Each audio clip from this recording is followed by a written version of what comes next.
Hey there, mystery seekers. Picture this. You hop in your car for a quick 3-hour drive.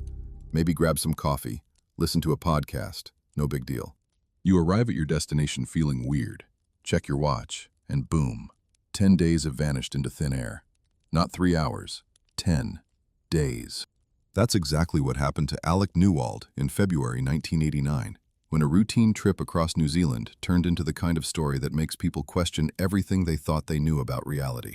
And here's the kicker. Government agents showed up at his door asking very uncomfortable questions. His apartment got mysteriously burglarized, and the memories that eventually came back? Let's just say they didn't involve a surprise detour to a really nice bed and breakfast. Today we're diving into one of the wildest alien contact stories you've probably never heard of, complete with interdimensional travel, a planet called Haven, telepathic humanoids who look suspiciously put together, and a message about humanity's origins that'll make ancient astronaut theorists lose their minds. Whether you think this is the most important story ever told, or the plot of a rejected sci-fi screenplay, trust me, it's absolutely worth hearing. So smash that like button if you're ready for this ride, and drop a comment telling me what city you're watching from. I want to know who's brave enough to explore this rabbit hole with me. Ready to find out what really happens when your GPS fails and aliens decide to give you the universe's most intense road trip? Let's get into it. So let's set the scene. February 1989, New Zealand. Alec Newald is planning what should be the most boring road trip in the history of boring road trips. A straightforward 3-hour drive from Rotorua to Auckland. For those not familiar with New Zealand geography, this is basically the equivalent of driving from one moderately sized city to another moderately sized city, with some nice scenery in between. Nothing dramatic. No treacherous mountain passes, no death-defying coastal roads. Just your standard pop in a cassette tape and cruise kind of journey. The kind of trip where the most exciting thing that typically happens is maybe you see a particularly interesting sheep, or you stop for gas and grab a questionable meat pie from a service station. This is not the kind of drive where you expect your entire understanding of reality to get thrown out the window and stomped on by forces beyond human comprehension. Alec wasn't some wild-eyed conspiracy theorist looking for aliens under every rock. He was a regular guy with a regular job doing regular things, which makes what happened next so much more disturbing. He got in his car that morning, probably checked the fuel gauge, maybe adjusted his rearview mirror, did all those mundane pre-drive rituals we all do without thinking. His watch showed 10:30 a.m. The car clock agreed. Everything was perfectly, boringly normal. He pulled out onto the road, probably thinking about what he'd do when he arrived in Auckland. Maybe mentally planning where to grab lunch, completely unaware that he was about to become the unwilling star of one of the strangest missing time cases ever documented. Because here's the thing about interdimensional abductions.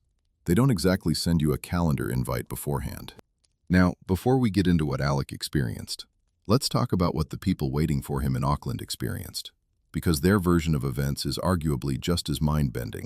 Imagine you're expecting someone to show up for, let's say, a business meeting or family visit. 3 hours, maybe 4 with traffic. Reasonable.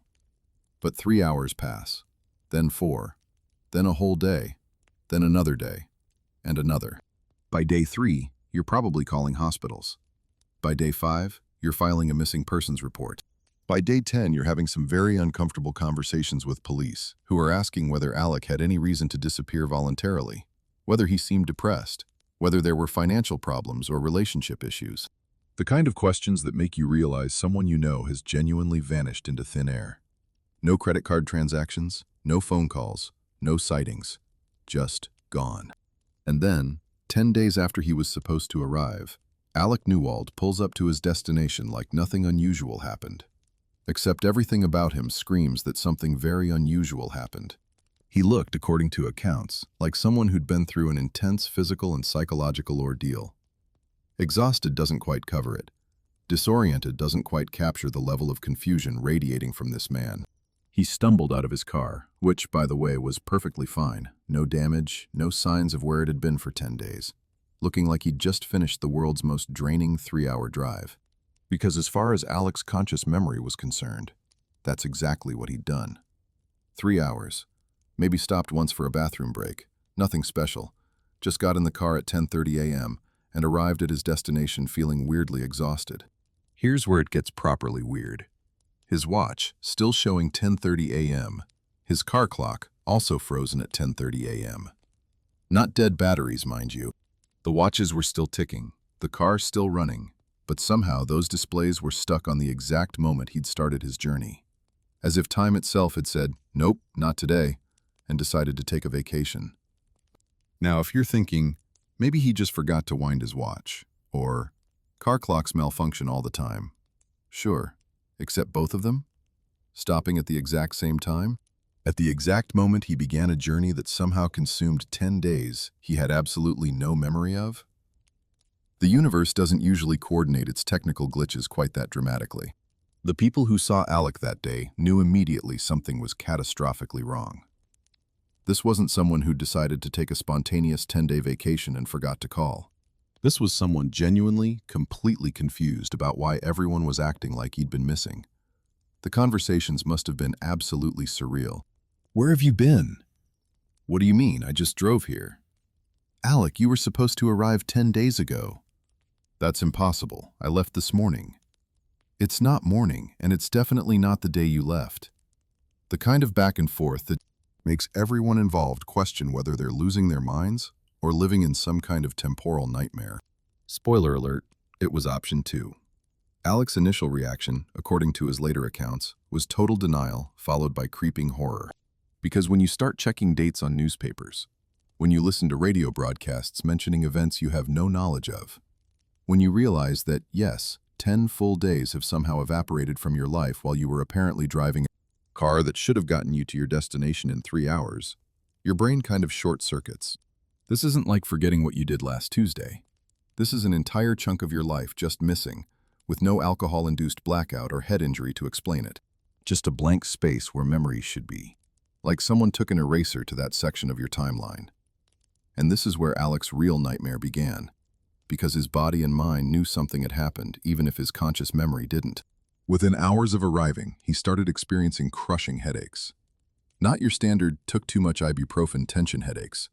The kind of headaches that make you wonder if your skull is trying to crack open from the inside. Migraines that would hit without warning and leave him curled up in a dark room, unable to function. His body was basically screaming at him that something traumatic had occurred, that his system had been through something it wasn't designed to handle.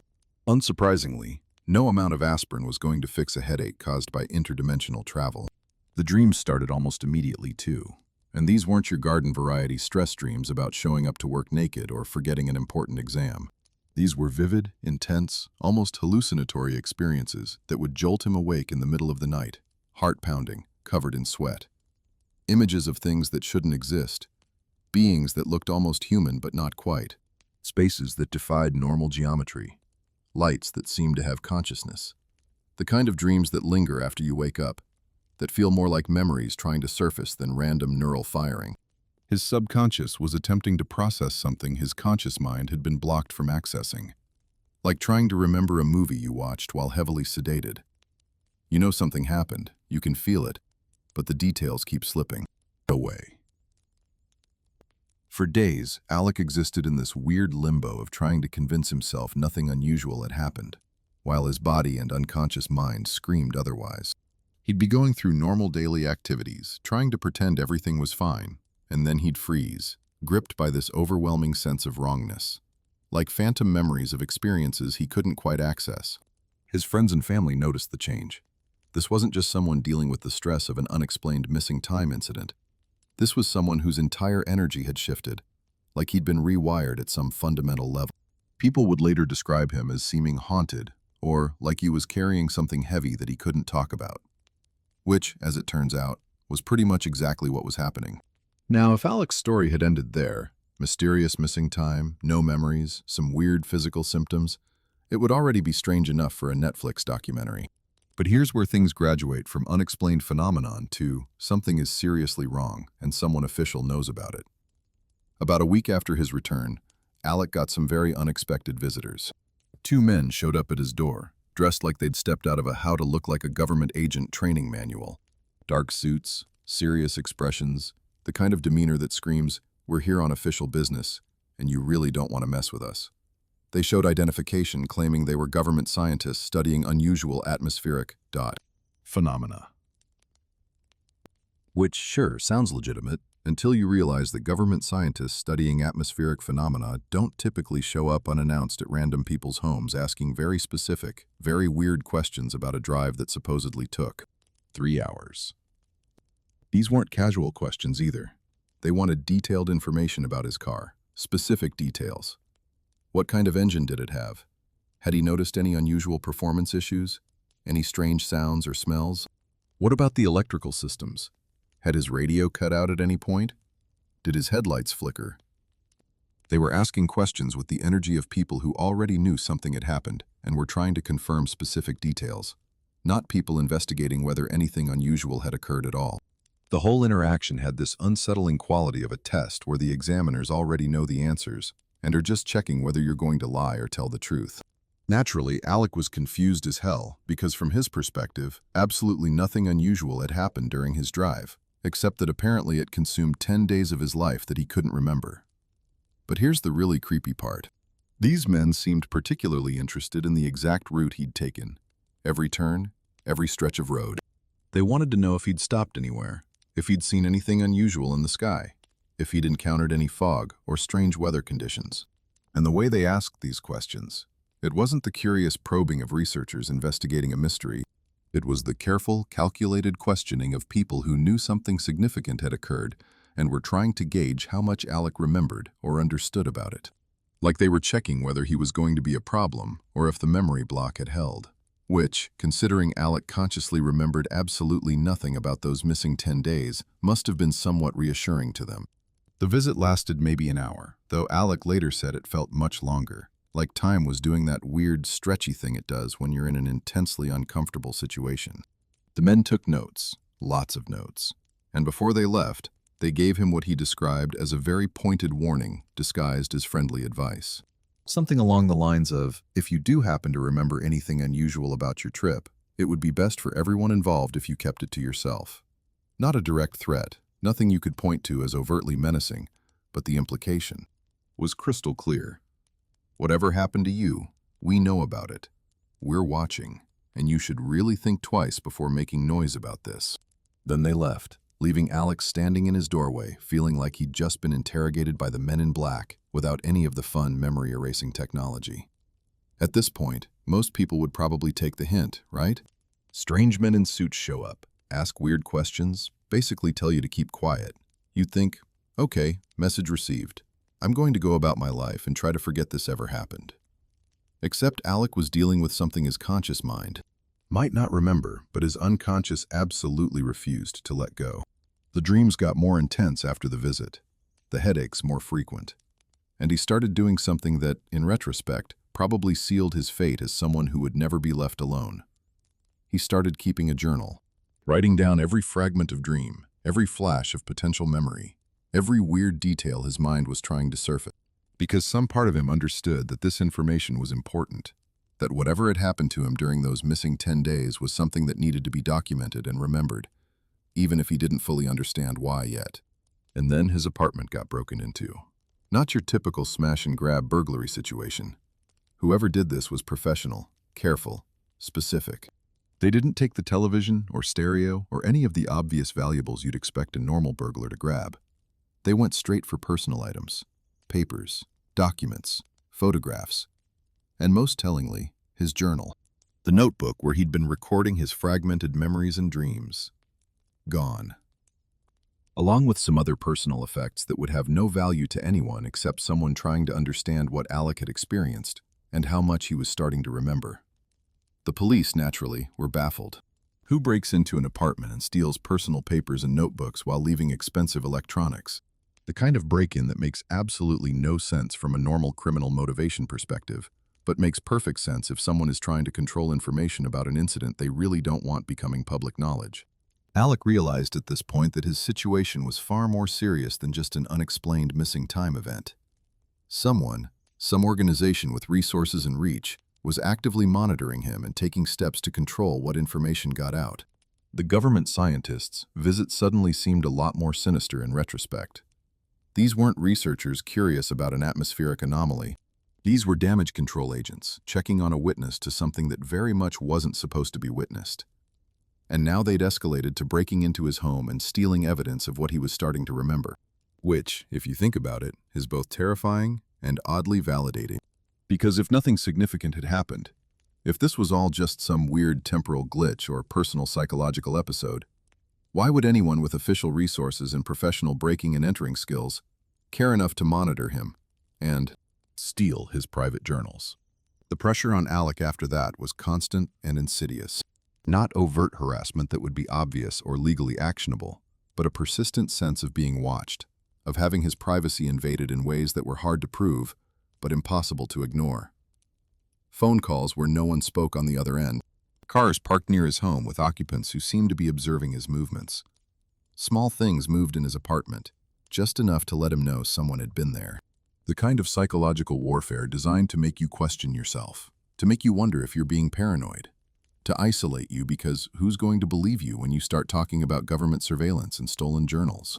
His friends already thought he was acting strange after the missing time incident, adding, "I think I'm being followed by mysterious government agents," to that narrative was a great way to end up with everyone suggesting maybe he should talk to a therapist, which is exactly what whoever was pressuring him wanted. But here's what they didn't count on: the human brain's stubborn refusal to let traumatic memories stay buried forever. Alec's mind was going to surface those experiences whether the official watchers liked it or not. The dreams were becoming clearer, more detailed, more obviously not just random dream imagery, but actual memories trying to break through whatever block had been placed on them. He started remembering specific details, faces, voices. The feeling of being somewhere definitely not in his car, definitely not on a New Zealand highway. The sense of time moving differently, of reality operating under rules that had nothing to do with Earth physics. His consciousness was basically engaged in a tug-of-war with whatever had blocked his memories, and slowly, painfully, it was winning. The physical symptoms evolved too. The headaches, while still present, started coming with weird additional sensations. Moments where he'd feel like his body was vibrating at a different frequency than everything around him. Brief flashes where the world seemed to flicker, like reality was a badly projected film. Heightened sensitivity to electromagnetic fields. He could feel when he was near strong electrical sources in ways he never had before. His body had been changed by whatever happened during those 10 days, altered at some level that medicine couldn't detect or explain. He wasn't just someone with missing memories anymore. He was someone whose fundamental physical being had been modified, tuned to a different frequency, made aware of aspects of reality that most humans never perceive. Which sounds cool in a superhero origin story kind of way, but in practice meant living with constant low-level discomfort and the sense that you no longer quite fit in the world you'd always known. Friends and family didn't know how to help him. How do you support someone dealing with something this far outside normal experience? His relationships started straining under the weight of what he couldn't explain and what others couldn't understand. Some people pulled away, uncomfortable with the changes in him and the increasingly strange claims he was starting to make as memories surfaced. Others thought he was having some kind of psychological breakdown and needed psychiatric intervention. A few believed something genuine had happened to him, but had no framework for understanding what. The isolation was perhaps the hardest part. Knowing you've experienced something profound and world-changing, but being unable to share it in any way that others can accept or comprehend. It's one thing to lose 10 days to an unexplained event. It's another to lose your social support network because what happened to you is too far outside consensus reality for most people to handle. And the men in suits? They kept tabs. Nothing as obvious as showing up at his door again, but the surveillance continued. Alec would catch glimpses of them, or people like them at odd moments. In the background at public places he visited. In cars that seemed to appear too often to be coincidence. The message was clear. We're watching. We know what you're starting to remember, and we're keeping close track of whether you're going to become a problem for us. It was intimidation through presence, the constant reminder that his life was no longer entirely his own, that he'd stumbled into something big enough that people with serious resources were invested in controlling how much the public knew about it. Which again, is really the ultimate validation that something genuinely significant had happened. Nobody deploys that level of surveillance and intimidation for someone having random hallucinations or making up stories for attention. What Alec couldn't know yet, what his conscious mind was still slowly piecing together through fragments of returning memory, was that those 10 missing days had involved an experience so far beyond normal human reality that his brain had essentially shut down access to it as a protective mechanism. He'd been taken somewhere, shown things, met beings who operated on a completely different level of existence, been given information that would take him years to fully process and understand. The block on his memories wasn't just random neural misfiring. It was a programmed safeguard, built into the experience itself, designed to let the information surface gradually, rather than all at once, in a way that would shatter his psychological coherence. Because apparently, when you take a human consciousness to places it was never designed to go, and show it things that contradict fundamental assumptions about reality, you need to install some protective software, or risk completely breaking the person's mind. The pressure, the surveillance, the stolen journals, the mysterious visitors, all of it was part of a larger machinery of control that works very hard to keep certain information from reaching public awareness. Not because the information is necessarily dangerous in itself, but because it threatens established power structures and the carefully maintained narrative about humanity's place in the universe. Alec Newald, regular guy planning a boring drive across New Zealand, had accidentally become a witness to something that powerful interests very much wanted to keep under wraps. And over the coming months and years, as his memories continued to surface and he started to understand the full scope of what had happened to him, he'd have to make a choice. Stay silent and try to rebuild some semblance of normal life, or speak out, and accept that doing so would come with serious personal costs. But we're getting ahead of ourselves. At this point in early 1989, Alec was still in the confused, frightened phase of his journey, still trying to make sense of missing time and government visitors and stolen journals. The full memories hadn't yet surfaced. The understanding of what he'd experienced and why it mattered was still locked away in his unconscious. He was just a man who'd lost 10 days and gained a lot of problems, dealing with headaches and dreams, and the creeping realization that his life had been permanently altered by something he couldn't yet remember or understand.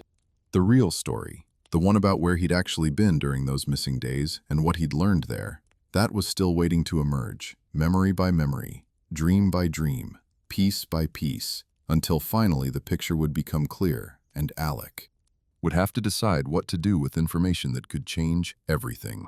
The human brain is an absolutely fascinating piece of biological machinery, and one of its most impressive features is its ability to protect itself from information overload. Think about it. Your brain processes millions of pieces of sensory data every second, but only lets a tiny fraction reach your conscious awareness. Because if you were consciously aware of every single thing happening in and around your body at all times, you'd basically be a gibbering mess, unable to function. It's like having a really efficient spam filter for reality. Most of the time, this system works great. You don't need to consciously think about breathing or digesting food or maintaining your balance. Your brain handles that stuff in the background while you focus on important things, like wondering why you walked into a room or trying to remember if you locked the front door. But sometimes, this protective mechanism kicks into overdrive, and when you experience something so far outside normal human experience that processing it all at once would essentially crash your mental operating system, your brain does something clever and terrifying. It locks that information away and only lets it surface gradually, piece by piece, when your psyche is ready to handle it. This is exactly what was happening to Alec Newald, though he didn't understand it yet. His conscious mind had been wiped clean of those 10 days, but the information wasn't gone. It was just stored behind a very secure door that would only open slowly, carefully, on a schedule his brain had apparently pre-programmed without asking his permission. Which is both reassuring, your brain cares enough about your sanity to protect you, and deeply unsettling, because it means part of you knows something that the rest of you isn't allowed to access yet. Like having classified documents in your own head that you don't have clearance to read.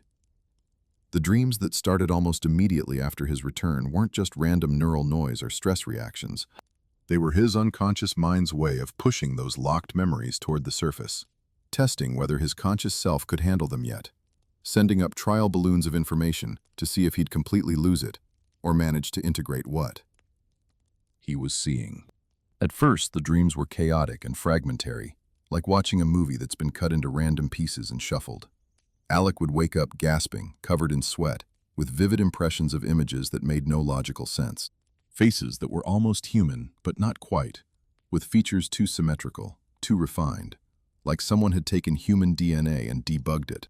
Spaces that defied normal geometry, Rooms that seemed bigger on the inside than their exterior dimensions should allow. Corridors that curved in ways that hurt to think about. Architecture that looked grown rather than built. Lights that seemed to have consciousness, that responded to thought rather than switches. The kind of dream imagery that's so specific and detailed that you know it's not just your brain randomly generating content while you sleep. These felt like memories trying to break through a barrier, like someone on the other side of a wall tapping out Morse code. He started keeping a new journal. Having learned his lesson from the break-in, he kept this one better hidden and wrote in a kind of personal shorthand that would be harder for anyone else to decipher if they found it. Every morning he'd wake up and immediately write down everything he could remember from his dreams before the details faded, which is what dreams do if you don't capture them quickly. Most dreams evaporate within minutes of waking, but these were stickier, more persistent, like they were fighting to stay in his conscious awareness. He'd write page after page of descriptions. Strange beings communicating without speaking, technology that looked organic, feelings of being transported through space in ways that had nothing to do with conventional propulsion, the sensation of existing in multiple states simultaneously. Taken individually, any one of these dream fragments could be dismissed as imagination or stress response. But collectively, with their consistency and progressive detail, they formed a pattern that suggested something much more coherent was trying to emerge. What's particularly interesting about memory recovery from traumatic or extraordinary events is that it doesn't happen randomly. There's usually a logic to it, even if that logic isn't immediately apparent. The least threatening or reality-shattering information tends to surface first, giving your conscious mind time to adjust before hitting you with the really wild stuff. It's like psychological progressive overload. You don't start someone's workout routine with deadlifting a truck, you build up gradually. Alec's early dreams focused mostly on sensory details and emotions. The feeling of confusion when his car stopped responding. The sensation of time stretching and compressing weirdly. Visual impressions of lights and colors that don't exist in the normal human perceptual range. These were things his mind could process without completely freaking out. Building blocks that would eventually support the more complex and challenging memories. As weeks turned into months, the dreams became more structured, more narrative. He started seeing not just isolated images, but sequences of events. The progression of his experience began revealing itself like an extremely slow-loading video file. Remember those from early internet days when you'd wait 5 minutes to watch a 30-second clip? Except instead of buffering, this was his brain's security protocols gradually releasing information as his conscious mind demonstrated it could handle it without breaking. He began seeing beings more clearly, understanding that they were communicating with him, even though no words were spoken. He started recognizing places, spaces he'd been in during those missing days. The spacecraft wasn't just an abstract concept anymore, but a specific environment with details he could describe. The planet, yes, there was apparently a whole other planet involved, was becoming less a vague dream impression and more a place he could actually remember visiting. The really frustrating part was that Alec knew these weren't just dreams.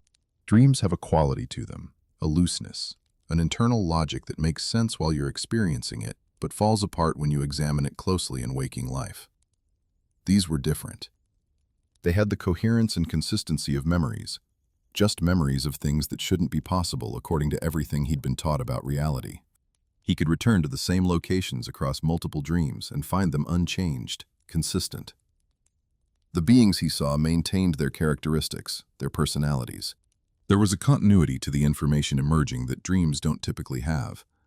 It was like remembering a trip you'd actually taken rather than fantasizing about a vacation you wanted to take. The difference is subtle, but unmistakable if you're paying attention. Now let's talk about what Alec was actually starting to remember, because this is where things shift from weird missing time case to completely rewrite everything you thought you knew about reality. The memories that eventually surfaced painted a picture of an event so far outside normal human experience that it's honestly no wonder his brain decided to lock it away initially. This wasn't just some lights in the sky or a brief encounter with something unexplained.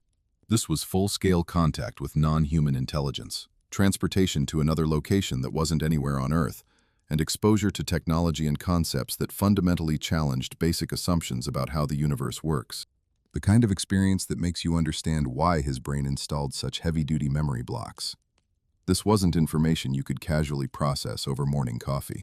The actual event, as Alec's memories slowly reconstructed it, began exactly where you'd least expect a interdimensional abduction to start, on a completely ordinary stretch of New Zealand highway, on an unremarkable morning.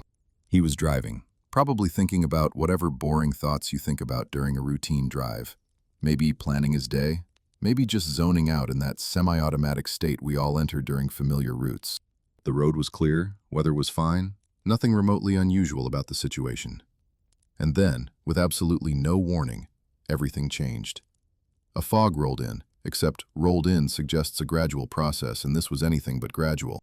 One moment clear visibility, the next moment he was driving into a wall of mist, so thick and so sudden that it felt like reality itself had shifted gears without using the clutch. This wasn't your normal fog, the kind that forms naturally when temperature and humidity conditions align in boring, physics-approved ways. This fog was wrong. The density was impossible. He literally couldn't see his own hood, couldn't see more than a few inches beyond his windshield. Like driving through solid cotton, except cotton doesn't usually glow with its own internal luminescence. Because yes, this fog was lit from within, a soft blue-white radiance that seemed to come from everywhere and nowhere at once. It wasn't reflecting his headlights. It was generating its own light, which is not something normal atmospheric water vapor does, just in case you were wondering whether basic physics still applied. Spoiler alert, it did not. The fog was doing things that would make meteorologists have existential crises, behaving less like a weather phenomenon and more like an intelligently deployed screening mechanism, which is exactly what it turned out to be. Alec's immediate reaction was completely reasonable: panic and an attempt to slow down before he crashed into something he couldn't see. Except when he touched the brake pedal, nothing happened. Not in a "my brakes failed" mechanical sense. The car was still running. He could hear the engine, feel it under him. But the vehicle just wasn't responding to his input anymore. Pressing the brake did nothing. Turning the steering wheel did nothing. The gas pedal became decorative. His car had essentially decided to become an autonomous vehicle without bothering to inform him or get his consent, which would be terrifying enough in modern times with computer-controlled cars. But this was 1989, when the most advanced technology in your average car was maybe a cassette player with auto reverse. There was no reasonable explanation for why his mechanical, very analog vehicle was suddenly ignoring all physical inputs and operating under its own agenda. Time started doing extremely weird things. You know that sensation during a car accident or similar crisis where everything seems to slow down? Where you perceive individual seconds with crystal clarity? This was like that, except much more pronounced and much less explicable by adrenaline and heightened awareness. Alec described it as watching reality shift into a different frame rate, like the universe's refresh rate had changed and suddenly there was more time between moments, more space inside seconds. He could see individual droplets in the fog, could track their movement with impossible clarity. His heartbeat sounded slow and deep, like someone had taken his normal cardiovascular function and played it at half speed. This wasn't psychological time dilation from stress. This was something fundamental about the nature of time itself changing in his immediate environment, which physics very politely suggests is not something that should happen to isolated individuals on random highways, but apparently the rules were. Taking a coffee break. Then came the sensation that Alec would later struggle to find adequate language to describe. The feeling of his physical body becoming somehow less solid, less fixed, less definitively material. Not painful, which you'd expect if your molecular structure was being messed with, but profoundly unsettling. He described it as feeling ghost-like, as if the boundaries between his body and the surrounding space were becoming negotiable rather than fixed. Looking down at his hands on the steering wheel, which he was still gripping because when reality starts dissolving around you, holding on to something solid feels important, even if it's not actually helping. He could see through them. Not transparent exactly, but less opaque than hands should be. Like the density settings on his physical form had been adjusted downward. His body was phasing into some other state of matter, or perhaps more accurately, into some other relationship with matter entirely. Definitely not covered in any driver's education course. The car itself was experiencing similar transformation. He could feel it still around him, but it was becoming less a solid metal structure and more a suggestion of a vehicle, like a wireframe model in a computer program rather than actual physical machinery. The distinction between where the car ended and the fog began was getting fuzzy, boundaries dissolving. And then, in a moment that Alec's memory still struggles to properly categorize, both he and the vehicle began to rise. Not being lifted by something external that he could identify, not feeling hands or cables or any kind of support structure. Just a smooth, impossible transition from being on the ground to being suspended in air, as if gravity had decided to take a personal day and forgotten to file the paperwork. The sensation was like floating in water, except there was no water. Like being on an elevator, except there was no elevator.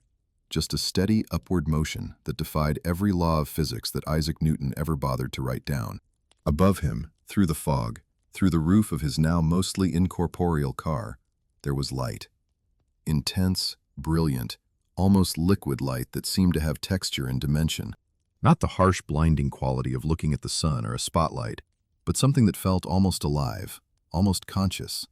A blue-white radiance that didn't hurt to look at despite its intensity, that seemed to be aware of him looking at it and responding somehow to his attention. The light felt purposeful, directed, like it had agency and intention rather than being random photons bouncing around. And as he rose toward it, or it descended toward him, directionality was getting really ambiguous at this point. He had the overwhelming sense that he was being taken somewhere very deliberately, very carefully, by something that knew exactly what it was doing, even if he had absolutely no idea what was happening to him. This is the point where Alec's memories get fragmented again, which makes sense because your brain can only handle so much reality dissolution before it needs to take a break and maybe process things offline for a while. He has impressions of being inside something massive, something that enclosed him but didn't feel confining. A space that was simultaneously familiar in some archetypal way, enclosed, protected, like being inside a very large vehicle, but completely alien in its actual details. Surfaces that seemed to be made of light rather than matter. An environment that responded to presence and thought. The sense of being surrounded by intelligence, by awareness, by something or someone paying very close attention to his state of being.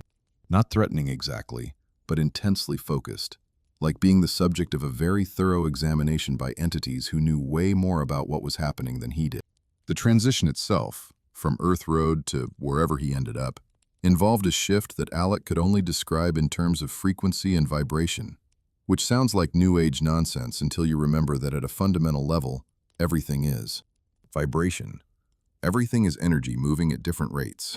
His memories suggest that what happened wasn't physical transportation in the usual sense of moving his body from point A to point B through normal three-dimensional space. Instead, his entire vibrational frequency was altered, shifted, tuned to a different channel of reality. Like how your radio can pick up different stations depending on what frequency it's tuned to. Same radio, same location, but completely different information coming through depending on the frequency. Alec's entire being was effectively retuned to operate at a different frequency, which allowed him to exist in a space or dimension that occupies the same location as Earth, but vibrates at a different rate, making it normally invisible and inaccessible to human perception and presence. This is where conventional physics starts having a nervous breakdown and quantum mechanics starts looking very smug and saying, "We told you reality was weirder than you thought." The technology involved, if you can call it technology, wasn't about engines and fuel and thrust. It was about consciousness and vibration, and understanding that reality has multiple layers or dimensions that exist simultaneously, and movement between them is less about physical travel and more about shifting your fundamental resonance.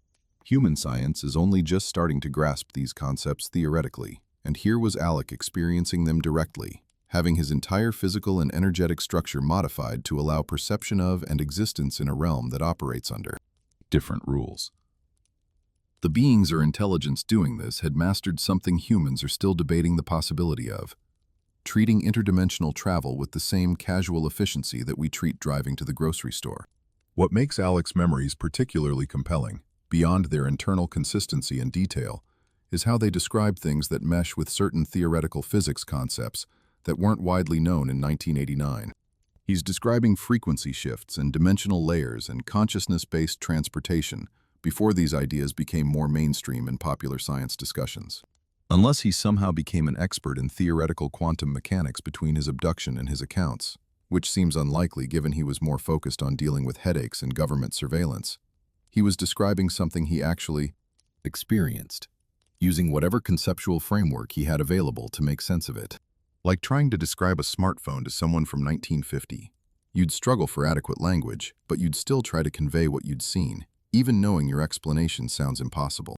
The memory of the the loss of control, the transformation of his physical state. All of this came back to Alec gradually over months of dreams and meditation and careful reconstruction. Each piece added more context, more detail, more confirmation that something extraordinary had happened during those missing 10 days. Something that involved technology and consciousness integration so far beyond human capability that it might as well be magic. Except it clearly wasn't magic. It was just sufficiently advanced science operating under principles that humanity hasn't fully discovered yet. Arthur C. Clarke's famous observation that any sufficiently advanced technology is indistinguishable from magic was turning out to be very, very accurate. What Alec experienced looked like magic from a human perspective, but was actually a precise, controlled application of universal principles that his abductors understood and could manipulate with the same ease that humans flip light switches. And this was just the beginning. This was just the transportation phase, the getting him there part of the experience. What waited for him after this transformation, after his vibrational shift, after his passage through the fog and light into wherever he was being taken? That was where things got really interesting. Because being abducted through dimensional frequency manipulation is impressive and reality challenging, sure, but the real mind-blowing content was the destination and what he learned there, the beings he met, the place they took him, the information they shared about human origins and Earth's place in a much larger cosmic context. All of that was still waiting in his memories, still surfacing through dreams and flashes of recognition, building toward a complete picture of an experience that would challenge everything he thought he knew about existence, consciousness, and humanity's role in a universe far stranger and more populated than our official narratives acknowledge. But for now, in the early stages of memory recovery, Alec was still processing just the fact that he'd been taken at all, that something had deliberately altered his physical and energetic state to remove him from normal reality and transport him somewhere else entirely. That alone was enough to make him question every assumption he'd ever held about what was possible, what was real, what humans understood about the nature of existence. The headaches made more sense now. They were side effects of his brain trying to integrate memories of experiencing states of being that human neurology isn't designed to process. The dreams were his mind's gradual release of information so explosive that it had to be parceled out slowly or risk complete psychological breakdown. And the government surveillance? Well, that made perfect sense once you accepted that some official agencies know more about this phenomenon than they're willing to admit publicly. And they get very interested when someone has direct experience that could validate information. They're working hard to keep suppressed. The gates of memory were opening, slowly but surely.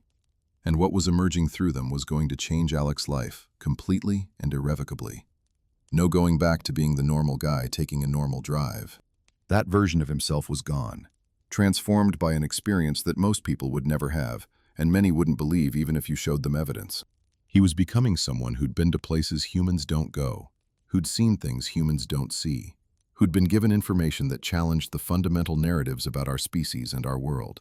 And all of it started with a fog bank on a New Zealand highway that turned out to be a doorway to realities most people don't even know exist.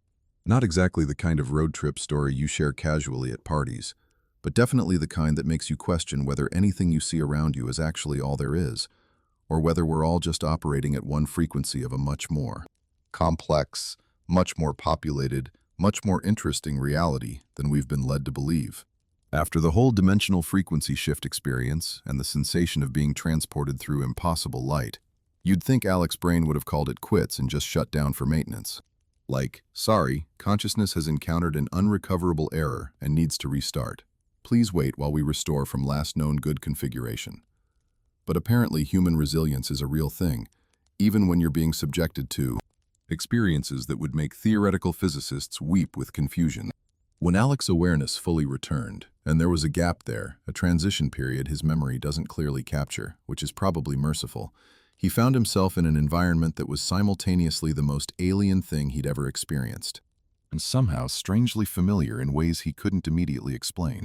The first thing that hit him was that he wasn't alone. There were beings present, and calling them beings feels inadequate, but people isn't quite right either, and aliens comes with too much science fiction baggage. These entities were observing him with what felt like curiosity mixed with concern, the way you might watch someone who just woke up from surgery and you're not sure if they're going to be lucid or start rambling about purple elephants. Alec's first coherent thought, according to his later recollections, was something along the lines of, "Okay, I'm definitely not in New Zealand anymore," followed immediately by, "Why am I not freaking out more about this?" Because here's the thing, he should have been absolutely losing his mind. You wake up surrounded by non-human entities in a place that's clearly not Earth. You'd expect panic, terror, maybe some screaming. But instead, he felt oddly calm, which suggested either these beings were projecting some kind of emotional dampening field, or his brain had just decided that after everything he'd been through in the last however long, adding panic to the mix would be counterproductive. The beings themselves were fascinating in a way that took Alec a while to fully process. They looked human, not kind of sort of vaguely humanoid, like how Hollywood imagines aliens with weird foreheads and random face ridges. Actually human in basic structure. 2 arms, 2 legs, bilateral symmetry, faces with eyes and noses and mouths in all the expected places. But calling them human would be like calling a Ferrari just another car. Technically accurate in the most basic categorical sense, but missing about 1,000 important details. Everything about them was refined, perfected, like someone had taken the human template and spent a few million years debugging it and optimizing performance. Their facial features had a symmetry and proportion that was almost unsettling in its perfection. Not artificial or plastic looking like bad cosmetic surgery, but naturally idealized in a way that made you think, oh, this is what humans might look. Like if evolution had been more focused on aesthetic optimization. Their skin was the first obvious difference. Not a different color exactly, but a different quality, a different texture. It had this luminescent quality, like it was lit from within by some subtle internal radiance, giving them an appearance that was vital and alive in ways human skin just doesn't manage. No blemishes, no variation in tone, no signs of age or sun damage or any of the 1,000 tiny imperfections that human skin accumulates. It looked almost like living porcelain, if porcelain could be warm and flexible and obviously organic. Alec couldn't stop staring, which was probably rude by anyone's standards, but he was having trouble with basic social protocols while trying to process the fact that he was face to face with beings who looked like humanity's greatest hits album. But the eyes, that's what really got him. Human eyes have variation, different colors, different levels of brightness, different qualities of expression. These beings' eyes were similar in structure but different in intensity.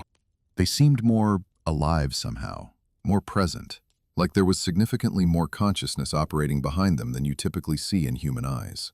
Not in a threatening way, but in a way that suggested these were beings who were operating at a different level of awareness than humans typically achieve. Their gaze had weight to it, focus. Like when they looked at you, they were actually seeing you, all of you. Not just the surface presentation, but something deeper. It was simultaneously fascinating and slightly uncomfortable, like being examined by someone who can read your complete specifications just by looking. Communication happened, but not through any method Alec had experience with, which was disorienting in ways that are hard to articulate. No one spoke. No lips moved, no sounds emerged, no hand signals or body language cues. Instead, information just appeared in his consciousness.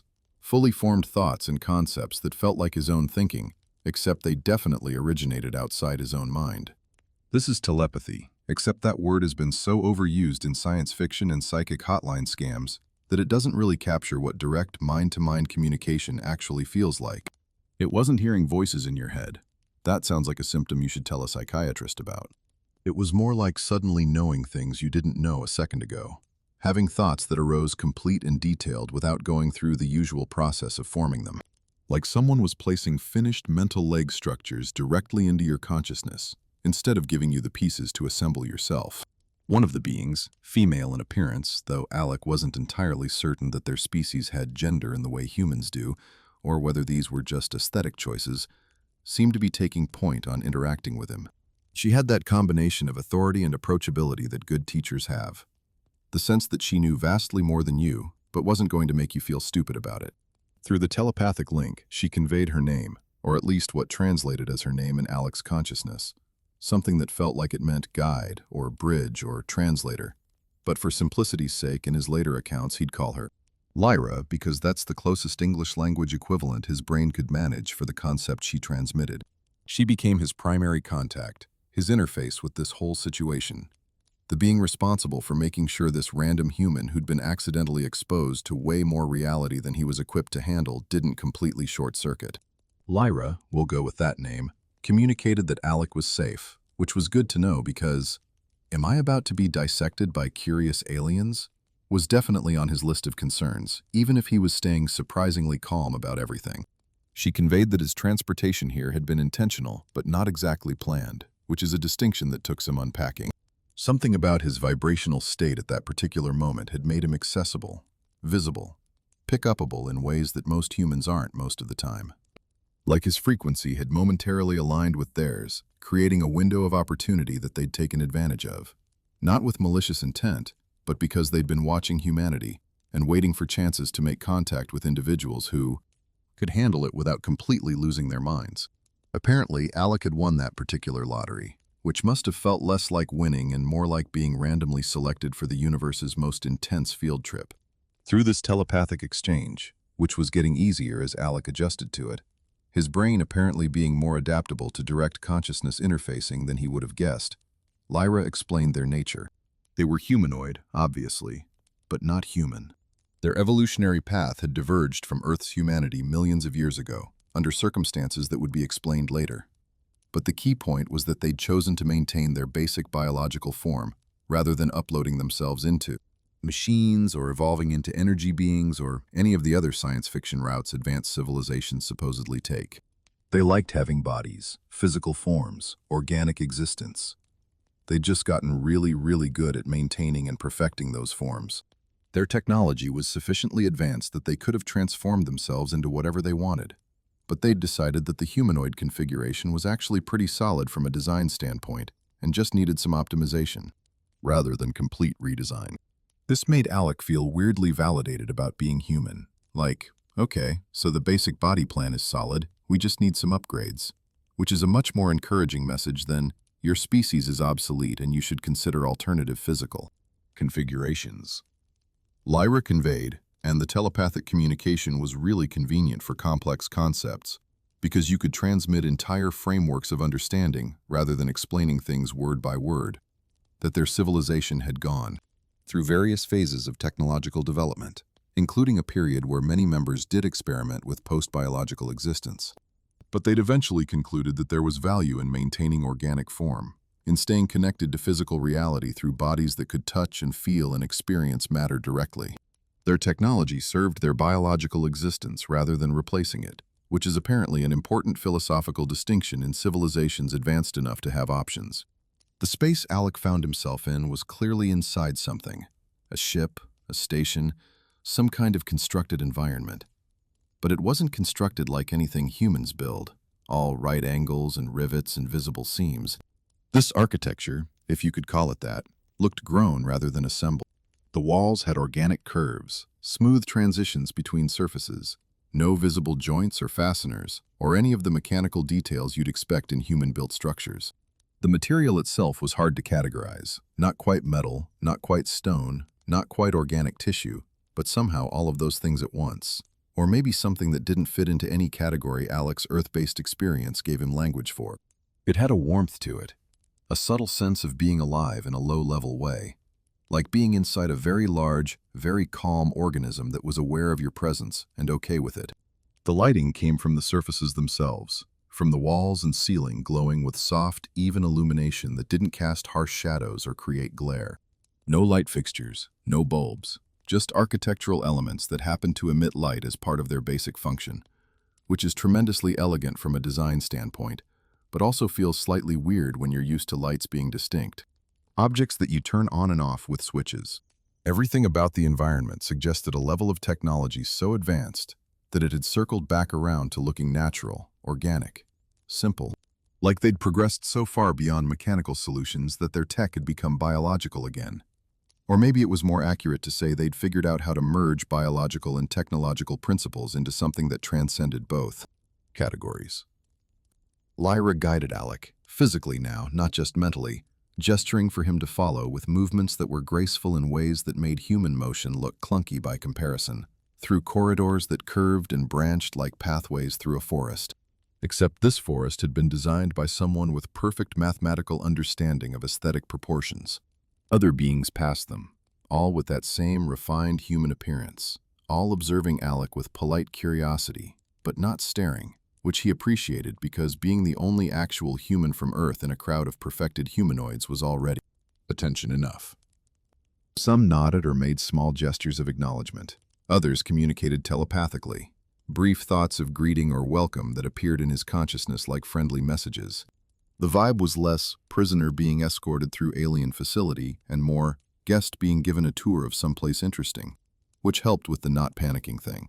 They arrived at what Alec could only describe as an observation area, a space with a massive transparent wall, or force field, or selective permeability barrier, whatever the appropriate technical term was, that looked out into space.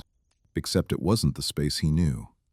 The stars were wrong, configured in patterns that weren't visible from Earth's solar system, meaning he was very, very far from home. And approaching in the view screen, growing larger as whatever vessel they were on moved toward it, was a planet. Not Earth. Definitely not Earth. This world had colors wrong for his home planet. Continents shaped differently. Atmospheric patterns that suggested different composition, but it was clearly habitable, clearly populated, clearly the destination for this whole improbable journey. Lyra transmitted its name directly into his consciousness. Haven, which was either a very literal description or a deeply ironic one depending on whether you were a refugee from a destroyed world or a human being kidnapped from a highway. But that context would come later.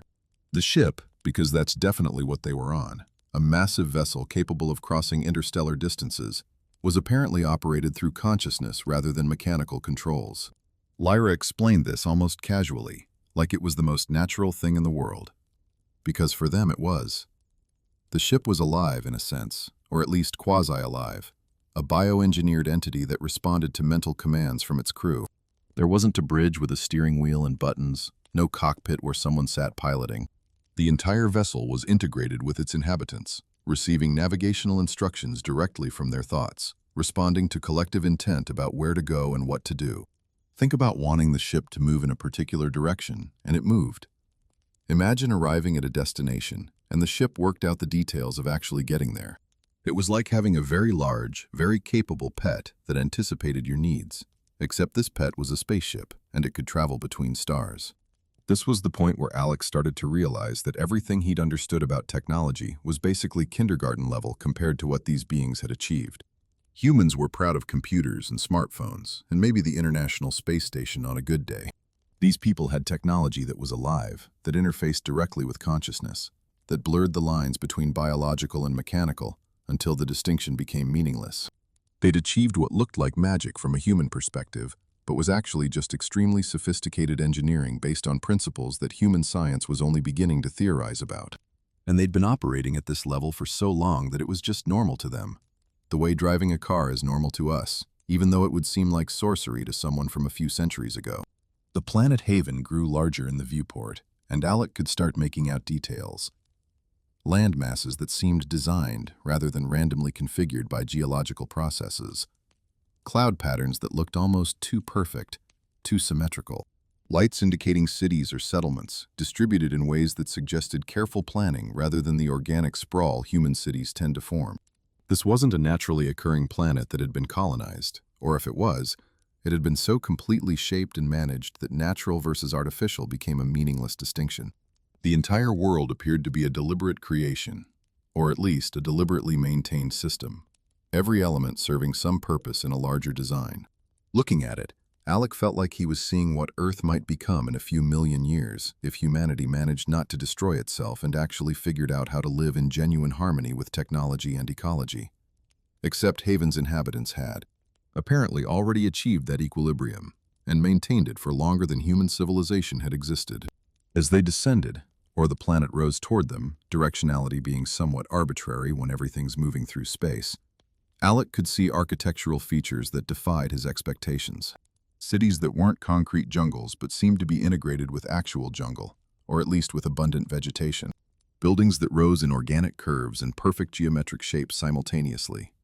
Pyramidal structures and circular forms that caught light in ways that made them look like they were part of the landscape rather than imposed upon it. No visible damage, no decay, no slums or industrial wastelands, or any of the ugly, necessary infrastructure that human civilization generates. Everything looked intentional, maintained, part of a coherent vision that had been executed and preserved across what must have been enormous stretches of time. It was beautiful in ways that made Alex simultaneously inspired and slightly depressed, because human cities looked like chaotic accidents compared to this deliberate magnificence. The landing, if that's the right word for what happened, which it probably isn't, was so smooth that Alec barely registered it. One moment they were descending, the next they were stationary. The transition so gentle that there wasn't even a sensation of deceleration or touchdown.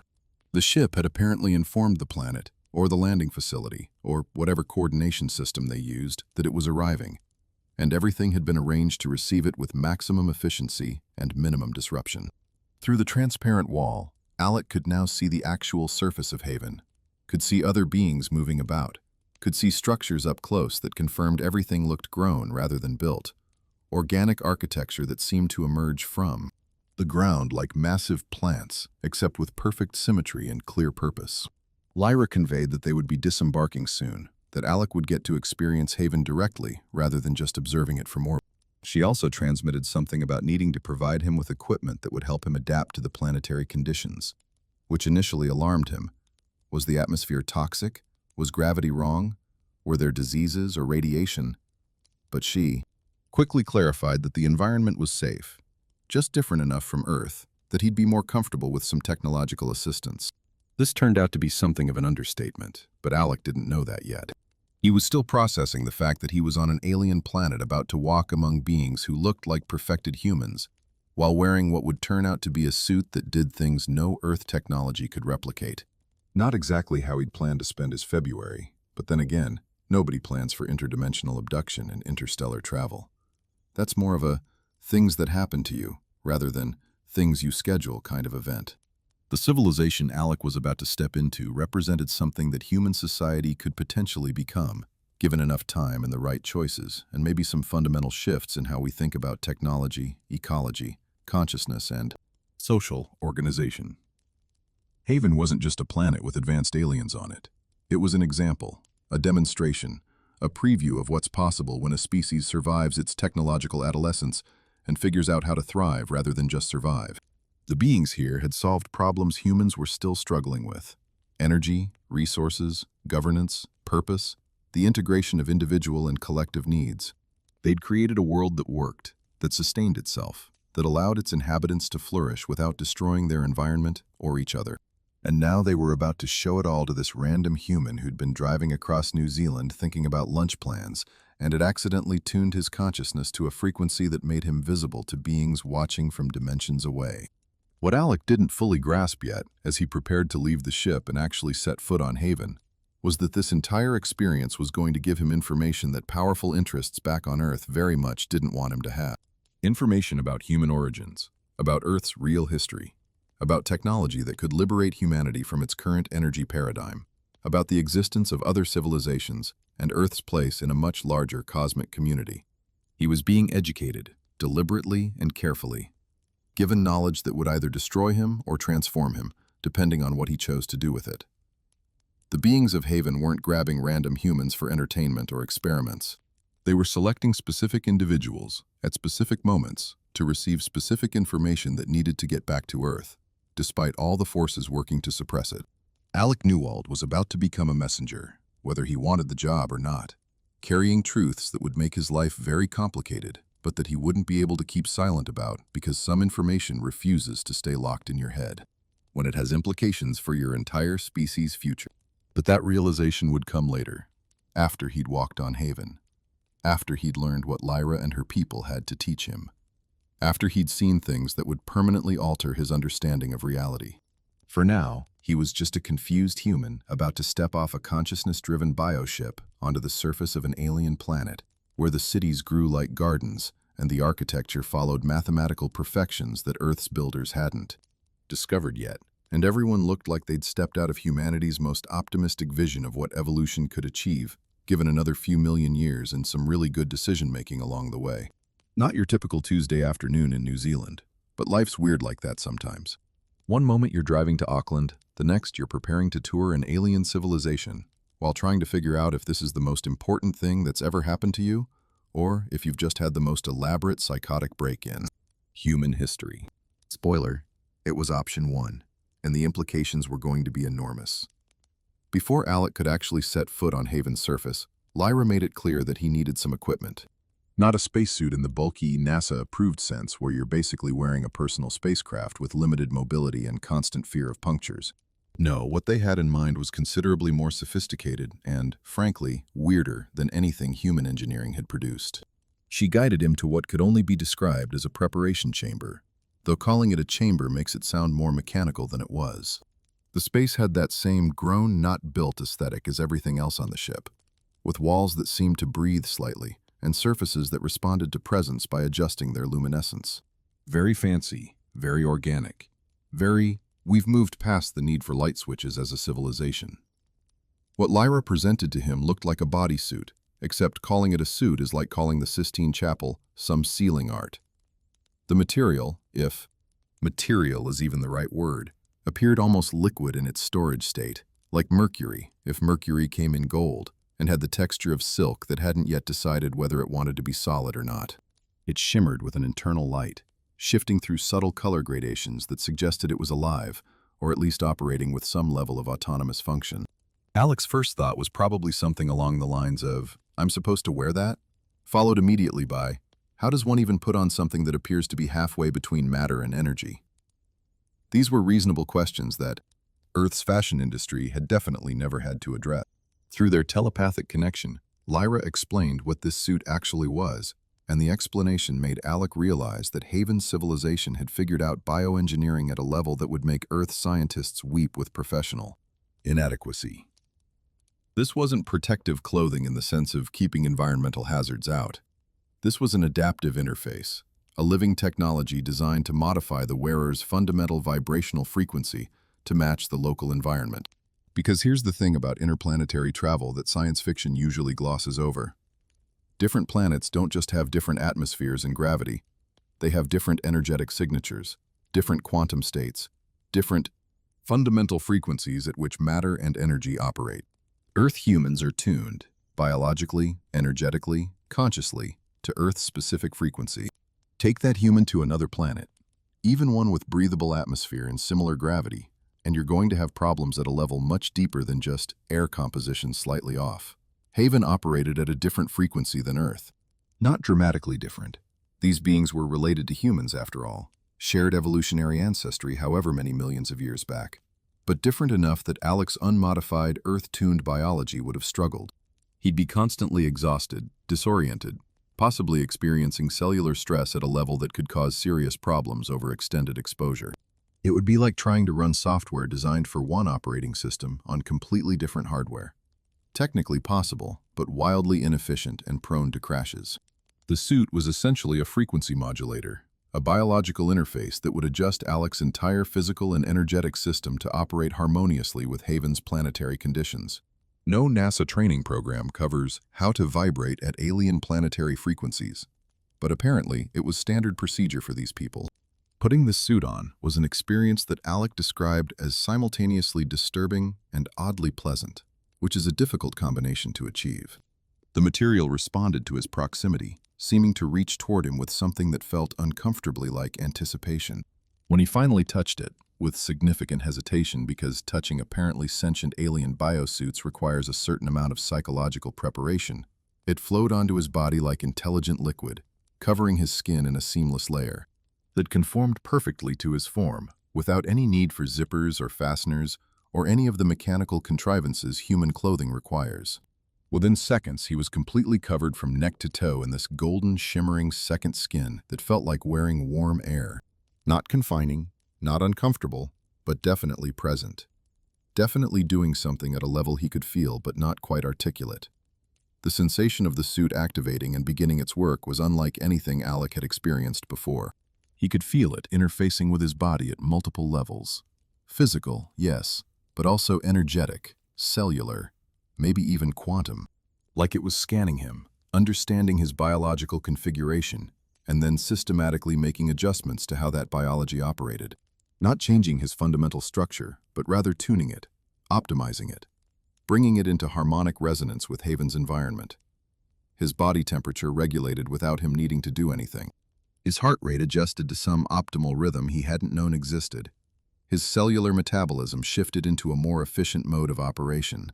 It was like someone had taken his body's default settings and switched them from acceptable performance under Earth conditions to optimized for alien planetary environment. And honestly, he felt better than he had in years. Which raises questions about how suboptimal human biology is for Earth. But that's a different discussion.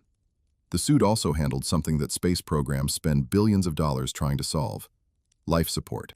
No need for food in the conventional sense, because the suit was providing all necessary nutrients directly through the skin, bypassing the entire digestive system with its inefficiencies and time requirements.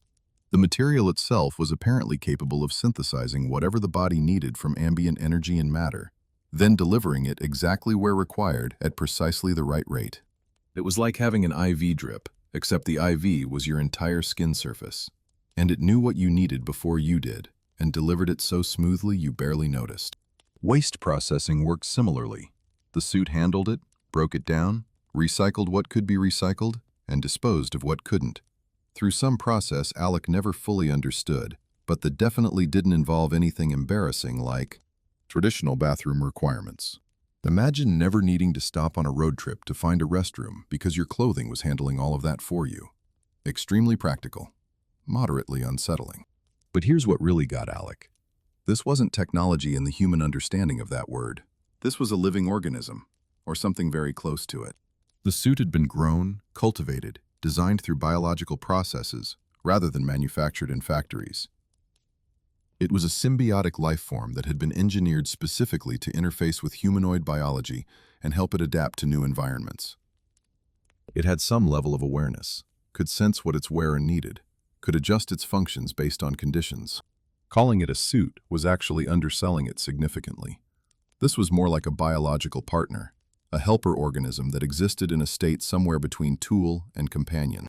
The beings of Haven had mastered biotechnology to the point where they could create living systems that served technological purposes, blurring the line between organism and device until the distinction became meaningless. This level of bioengineering would cause absolute chaos back on Earth. Medical ethicists would have nervous breakdowns. Religious groups would argue about whether creating living technology violated various divine principles. Biotech companies would either celebrate or panic, depending on whether they saw it as opportunity or competition. PETA would need to form a position on whether sentient biosuits had rights. The FDA wouldn't even know where to begin with approval processes. Yes, we'd like to market this living organism that people wear and that handles all their nutritional and waste needs by interfacing with their cellular biology, would probably generate several years of regulatory confusion. But on Haven, this was just standard equipment for interplanetary visitors, handed out as casually as humans might loan someone a jacket if they were cold. Suited up and adjusted to Haven's frequency, which Alec could actually feel now, a subtle hum or vibration that seemed to resonate through everything, like the planet itself was singing at a pitch just below normal perception. He was finally ready to actually explore this world. And Lyra, apparently satisfied that her human guest wasn't going to immediately collapse or experience catastrophic biological failure, decided it was time to start answering some of the bigger questions. The questions like, why do you people look so much like humans? And what's the actual deal with Earth and humanity? And should I be concerned about the fact that you've clearly been watching my planet for a while? The answers, as it turned out, were going to require Alec to significantly revise his understanding of human history, origins, and place in the cosmic order of things. They walked, and walking in the frequency suit was oddly effortless, like moving through a medium that was actively helping rather than resisting, through one of Haven's cities. The architecture up close was even more impressive than from orbit. Buildings that rose in perfect geometric forms but incorporated living elements, plants and trees growing through and around structures in ways that seemed intentional rather than invasive. Watercourses that flowed through the urban landscape, providing both aesthetic beauty and functional purposes Alec could only guess at. Other inhabitants moving about their business, most acknowledging Lyra and her unusual guest with mental greetings that arrived in Alec's consciousness as friendly pulses of acknowledgement. The vibe was peaceful, orderly, prosperous. Imagine if a city could be designed with actual intelligence from the ground up, rather than growing haphazardly over centuries of conflicting interests and inadequate planning. No traffic because transportation was handled through consciousness-guided systems. No pollution because their energy was clean and their technology organic. No visible poverty or decay because their civilization had figured out how to actually take care of all its members. Utopia, if utopia came with better architecture and telepathic communication. They reached what appeared to be a communal gathering space, an open area with seating that adjusted itself to whoever sat down, very considerate furniture, and a view that looked out over a valley that could have been on Earth, except everything was. Slightly too perfect, too well-maintained, too obviously managed to be natural. Lyra sat, Alex sat, and then she began transmitting information that would fundamentally challenge everything he thought he knew about human origins and history. This is where things get really interesting and really controversial, because what she told him, what the beings of Haven knew about humanity's backstory, wasn't anything close to what Earth's official narratives claimed. According to Lyra and the historical records of her people, humanity wasn't the product of random evolutionary processes operating over millions of years on an isolated planet. That's the story humans tell themselves. The comfortable narrative that makes us feel like we're the natural masters of Earth who got here through nothing but time and natural selection. The reality, as Haven's civilization understood it, was more complicated and more deliberately engineered. Humans, Homo sapiens specifically, were the result of genetic experimentation conducted by a civilization far more advanced than current Earth. A group Lyra referred to as the Elders, beings who had been playing with DNA and evolution across multiple planets for millions of years. They'd taken Earth's native primates, creatures with potential but limited cognitive capability, and mixed in their own genetic material, creating a hybrid species that combined the Elders' intelligence and consciousness with Earth mammals' physical adaptability. Humans were designed, purpose-built, created through intentional intervention rather than natural processes alone. Now, before you start thinking this sounds like every ancient astronaut theory that's ever been proposed on cable television, Lyra was very clear about something important. The Elders weren't gods, weren't mystical beings, weren't magical entities from higher dimension. They were just really advanced biological entities who understood genetics and consciousness at levels humanity was still centuries away from grasping. What they did to create humans was impressive but not mystical, just extremely sophisticated bioengineering. Think of it like humans genetically modifying crops or creating new bacterial strains in labs, except operating at a vastly higher level of sophistication and working with sentient species rather than plants and microorganisms. Controversial from an ethics standpoint, obviously, but not supernatural. Just advanced science being applied to evolutionary processes. But here's where the story gets dark. The Elders' experiment with humanity didn't go according to plan. Something interfered with the process. Some force or entity that Lyra's people didn't fully understand, but that they referred to with terms that translated roughly as the opposition, or the corruptors, or that which twists. This force, and whether it was another alien civilization, some kind of cosmic entity, or something else entirely remained unclear, managed to insert its own modifications into the human genetic code. Specifically, it amplified certain traits that the Elders had tried to minimize. Fear, aggression, territorial behavior, tribalism, the tendency toward violence and domination. The Elders wanted to create a species that was intelligent and conscious, but also peaceful, cooperative, capable of building civilization without destroying itself. The opposition made sure humans would be intelligent and conscious, but also constantly struggling with destructive impulses, internal conflicts that would make civilizational stability extremely difficult. This explained, according to Lyra, why human history is such a mess. You've got a species with tremendous creative and intellectual capacity, but also deeply embedded tendencies toward warfare, oppression, environmental destruction. Humans build beautiful things and then destroy them. Create art and literature and philosophy, while simultaneously conducting genocides and ecological catastrophes. It's not that humans are inherently evil. It's that we're carrying contradictory programming, genetic instructions that work at cross purposes, creating constant internal and external conflict. We're a compromised experiment. A creation that got sabotaged mid-process by forces working against the original designer's intentions, which is honestly both terrifying and oddly relieving.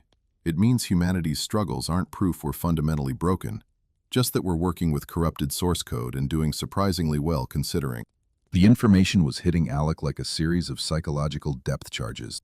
Everything he'd been taught about human origins, about Darwin and evolution, and the slow climb from primitive ancestors to modern civilization. Not wrong exactly, but incomplete. Missing the part about intentional genetic engineering and cosmic interference. It was like finding out your family history wasn't what you'd been told, except the revelation was about your entire species rather than just your personal ancestry. Unsurprisingly, this caused some cognitive dissonance. Your brain doesn't easily accept, actually, humans are genetically modified organisms created by ancient aliens and then sabotaged by mysterious opposing forces.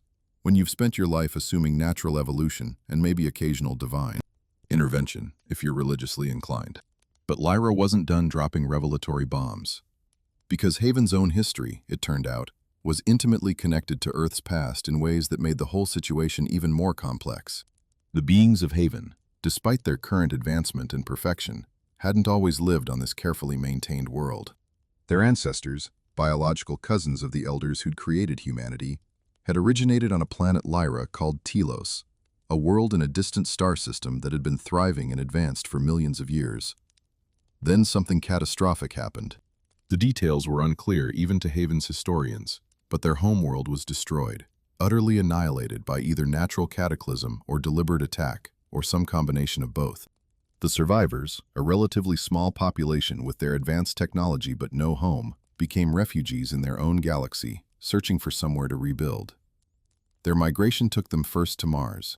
Yes, that Mars, the red planet next door to Earth, fourth rock from the Sun in humanity's solar system. This was back when Mars was very different from its current desolate state. It had water, atmosphere, potentially even life of its own. The refugees from Telos established a colony there, tried to build a new civilization on this smaller, less hospitable world. For a while it worked. They had cities, infrastructure, a functioning society. But Mars was unstable, its environment deteriorating for reasons that might have been natural geological processes, or might have been after effects of whatever destroyed their homeworld catching up with them. The colony became unsustainable. They needed to move again, and this time they looked at the neighboring planet, Earth. Earth at that time was primitively inhabited, home to early hominids and diverse ecosystems, but no advanced civilization. The refugees saw opportunity, a chance to start over on a planet that was actually stable and abundant with life. Some of them migrated to Earth, settled in various regions, tried to build new communities while coexisting with Earth's native species. This was the point where the genetic experimentation with Earth's primates began, where they started creating the hybrid species that would eventually become humans. Not from altruism exactly, but from a desire to have intelligent companions, workers, possibly even successors, who could thrive on this world if the refugees themselves couldn't maintain their presence. It was colonization, but with a biological engineering component, creating native species that carried forward the refugees' consciousness and intelligence, even if the refugees themselves eventually departed or died out. But most of them didn't stay on Earth. A third migration took them to their current home, the planet now known as Haven, a world they found uninhabited and suitable for complete terraforming and reshaping according to their preferences. This is where they finally settled permanently, built the civilization that Alec was currently visiting, created a world that actually worked according to their principles and values. Haven became their success story, the place where they finally got it right after multiple failed attempts at finding a new home. But Earth remained in their awareness, a planet they'd modified and seeded with intelligent life, an experiment they continued to monitor, even from astronomical distances away. And the moon? Lyra explained that Earth's moon was far stranger than human scientists suspected. It wasn't a natural satellite captured by Earth's gravity or formed from impact debris in the conventional sense. It was ancient technology, possibly a vessel or station from before even the Telos civilization, something that had been in the solar system for unimaginable spans of time. It had witnessed the rise and fall of Mars's colonies, the seeding of Earth with modified primates, all the cosmic drama that predated human history. The moon kept secrets that would rewrite not just Earth's history, but the entire solar system's past, if those secrets ever became fully known. Looking at the moon from Earth, humans were staring at the oldest witness to their own origins without realizing it, thinking it was just a big rock caught in orbit when it was actually something far more significant. This information, all of it, the genetic engineering, the interference by opposing forces, the migration from destroyed worlds, the moon's true nature, was almost too much for Alec to process while also trying to adapt to being on an alien planet, wearing a sentient biosuit. It was like trying to drink from a fire hose of reality-shattering revelations while also dealing with serious jet lag. Except the jet lag was actually frequency adjustment, and the revelations involved your entire species' hidden history. His brain was working overtime trying to integrate it all, to find a framework that could accommodate both his old understanding of reality and these new, vastly expanded truths that changed everything he thought he knew. Lyra sensed his cognitive overload. Telepathic connection has its advantages for recognizing when someone's mental processes are straining, and eased back on the information flow.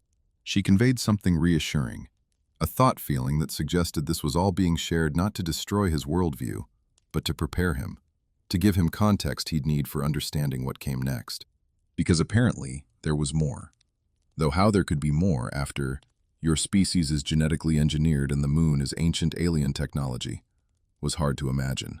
But Haven's civilization had been observing Earth for a long time, had watched humanity struggle with its corrupted programming, had seen how humans were kept deliberately ignorant about their own origins and potential by forces that benefited from human confusion and conflict. The beings of Haven wanted humanity to know its real history, to understand what we actually are and where we came from, because that knowledge was necessary for humanity to transcend our current limitations. As long as humans believed we were random evolutionary accidents struggling meaninglessly on an isolated planet, we'd remain limited, controlled, easily manipulated by whoever wanted to keep us in the dark. But if humanity learned the truth, that we're genetically sophisticated beings with cosmic connections, that our struggles result from specific interference rather than fundamental flaws, that we're part of a much larger story involving multiple civilizations and conflicts spanning millions of years, then maybe, possibly, we could start making different choices about our future. Knowledge is power, except in this case the knowledge was, everything you've been told about human history is incomplete at best and deliberately misleading at worst. And the power was the ability to stop being pawns in cosmic games we didn't even know were being played. Alex sat in his frequency-adjusting golden suit on a perfectly engineered alien planet, his head spinning with information about genetic experiments and destroyed worlds and ancient lunar secrets, trying to figure out how any normal person was supposed to return to regular Earth life after learning that humans are the product of advanced bioengineering that got sabotaged by mysterious malevolent forces. The answer, as it would turn out, is that you can't really return to normal life.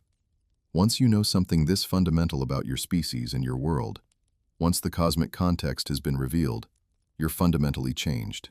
You can't unknow what you've learned. Can't pretend that everything's simple and straightforward when you've seen how complex and deliberately shaped human reality actually is. And Haven's people were counting on that. They needed messengers, humans who could return to Earth carrying this information, spreading it despite the inevitable resistance and ridicule from those invested in maintaining the official narratives. Alec Newald, regular guy from New Zealand who just wanted to drive to Auckland for some mundane reason he probably couldn't even remember anymore, was being drafted into cosmic information warfare whether he wanted the job or not. The suit he wore, the frequency adjustments to his biology, the telepathic communications he was learning to navigate, all of it was preparation for a role he hadn't chosen but couldn't refuse, because refusing would mean keeping this information locked inside his head where it couldn't help anyone. The real question was whether Earth humanity was ready for these truths, whether knowing about genetic engineering and cosmic interference and lunar mysteries would help us evolve or just create more conflict and confusion. Haven's civilization believed humanity was approaching a threshold, a point where we either matured into cosmic awareness or destroyed ourselves through continued ignorance. They were making a calculated gamble that information would help more than it would hurt, that humans, given the truth about their origins, could use that knowledge to transcend the limitations built into our compromised genetics. Whether they were right about that remained to be seen, but they were committed enough to the experiment that they kept abducting random humans on New Zealand highways and giving them consciousness-expanding education sessions, which shows serious dedication to the cause, even if the methodology was questionable from a consent standpoint. Alec would spend more time on Haven, would learn more about their technology and philosophy and society, would have experiences that would take him years to fully process and integrate. But this moment, sitting in perfect alien architecture while learning that humanity's entire origin story was vastly different from what we'd been told.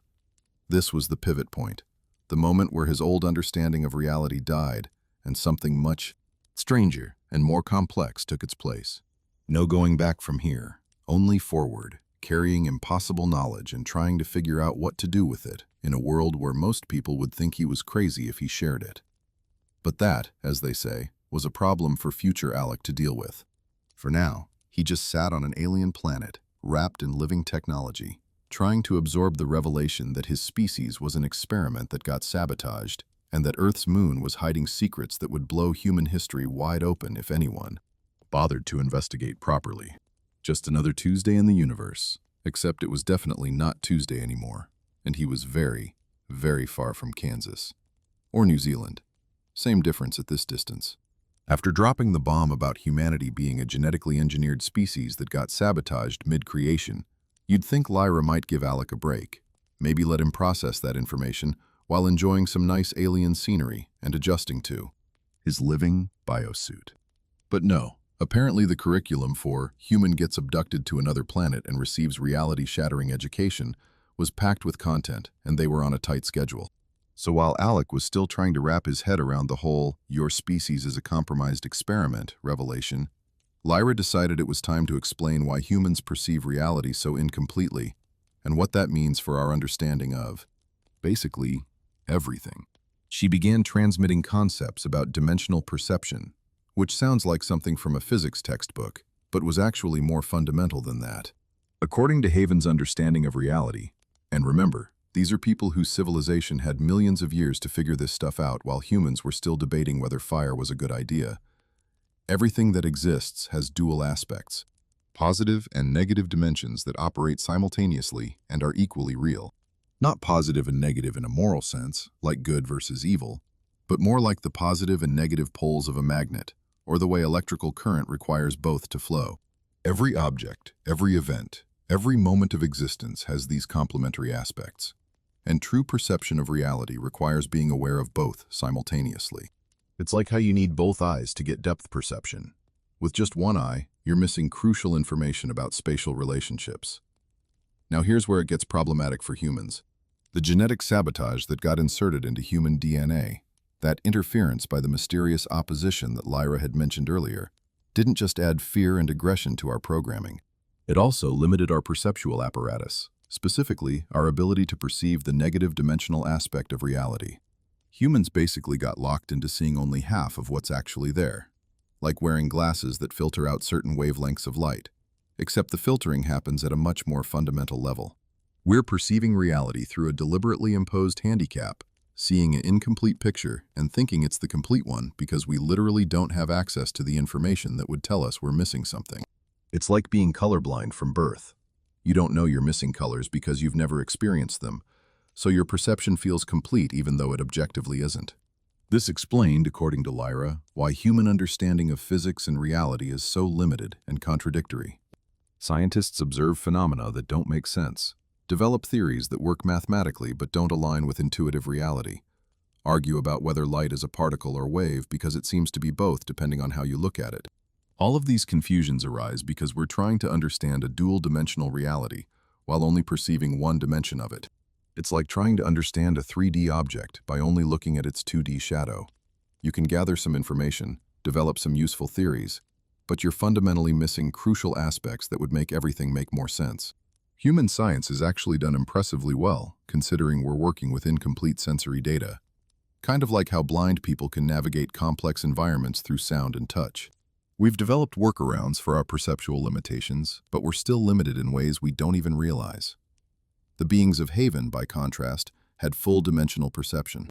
They could see both aspects of reality simultaneously, which gave them understanding of how things actually work at fundamental levels.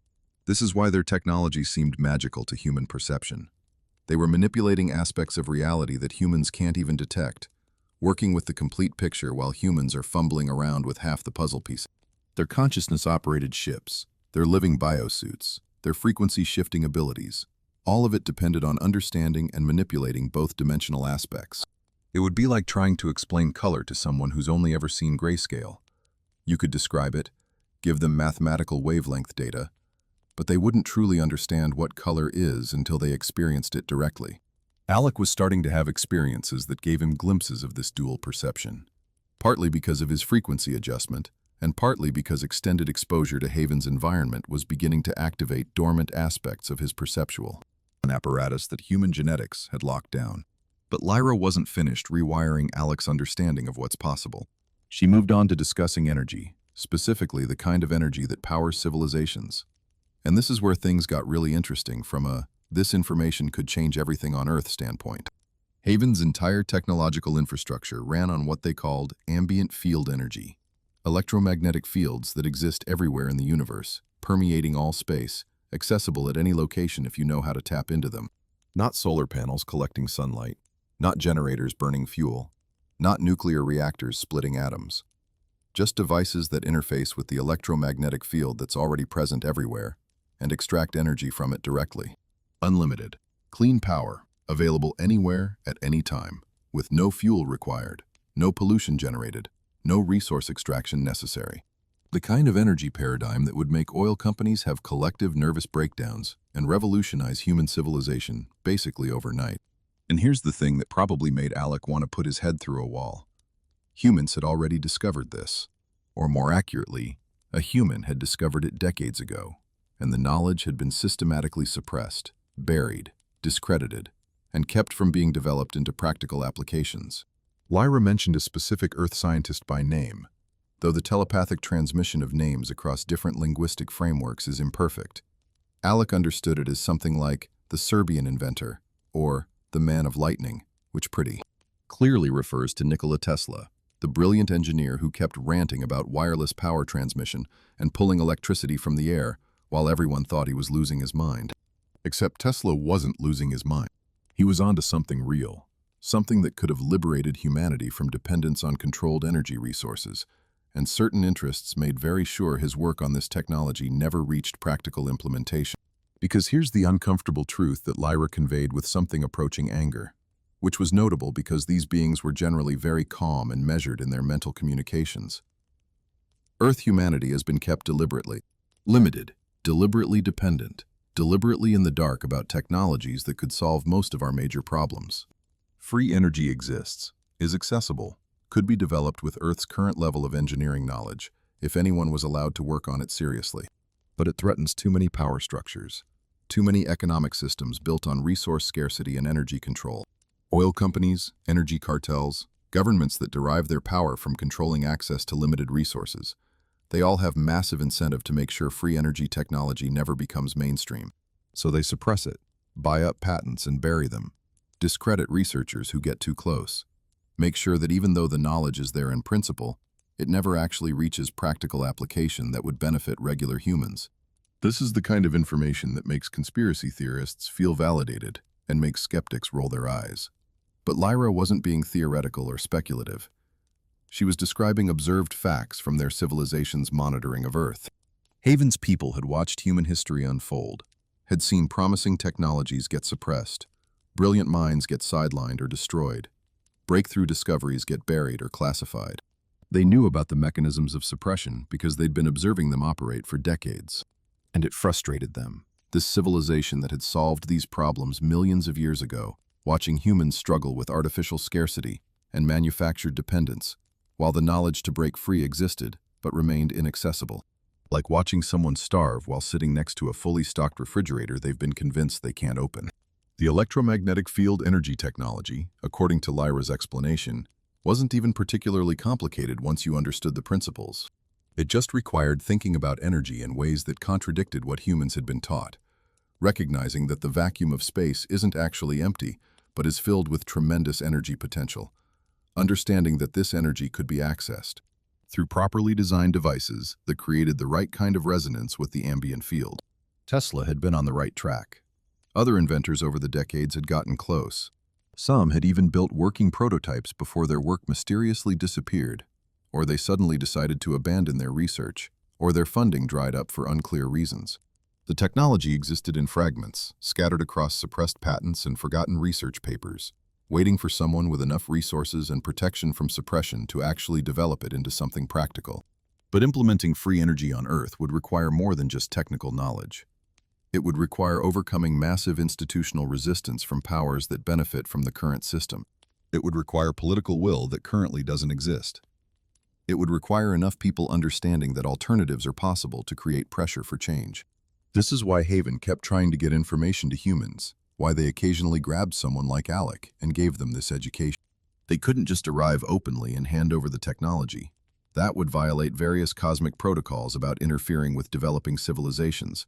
Plus, it would likely trigger warfare and chaos as different Earth factions fought over control of such revolutionary tech. But they could seed knowledge into human consciousness through select individuals, plant seeds of awareness that might eventually grow into movements for change. Hope that enough humans waking up to what's possible would create momentum for transformation, despite the resistance from those invested in the status quo. Alex sat there in his golden frequency suit, learning that humanity had been kept deliberately ignorant about energy technology that could eliminate most of our resource conflicts, and wondering how he was supposed to return to Earth with this information without either being dismissed as crazy or becoming a target for the very interests that suppress this knowledge, which, as it turns out, was a very reasonable concern that would indeed create significant problems for him later. But Lyra assured him, insofar as telepathic communication can convey assurance, that he was being given this information because he was someone who could handle it, someone whose frequency and consciousness were compatible with understanding and transmitting these truths, even in the face of resistance and ridicule. The scope of what Alec was learning on Haven went far beyond just academic interest or satisfying curiosity about aliens and advanced civilizations. He was being shown humanity's potential, what we could become if we broke free from our limitations and the systems that reinforce those limitations. Clean energy everywhere. Technology that works with consciousness rather than against it. Understanding of reality's full-dimensional nature rather than our current partial perception. A civilization that actually functions cooperatively rather than competitively, that takes care of all its members rather than creating artificial scarcity to maintain control. Haven wasn't just showing off. They were demonstrating what's possible, providing a roadmap for human evolution if we could get our act together and stop letting corrupt power structures dictate our developmental trajectory. But Alec's time on Haven was coming to an end. He'd been there for several days by his subjective experience, though time operated weirdly when you were frequency shifted and interdimensional, so whether those days corresponded to equivalent time on Earth was unclear. Lyra conveyed that he would need to return soon, that his biology couldn't sustain extended stays in Haven's frequency without risking permanent displacement from Earth's reality. The frequency suit was helping him adapt, but it wasn't a permanent solution. It was like life support that could keep you functioning in a hostile environment temporarily, but wasn't meant for permanent residence.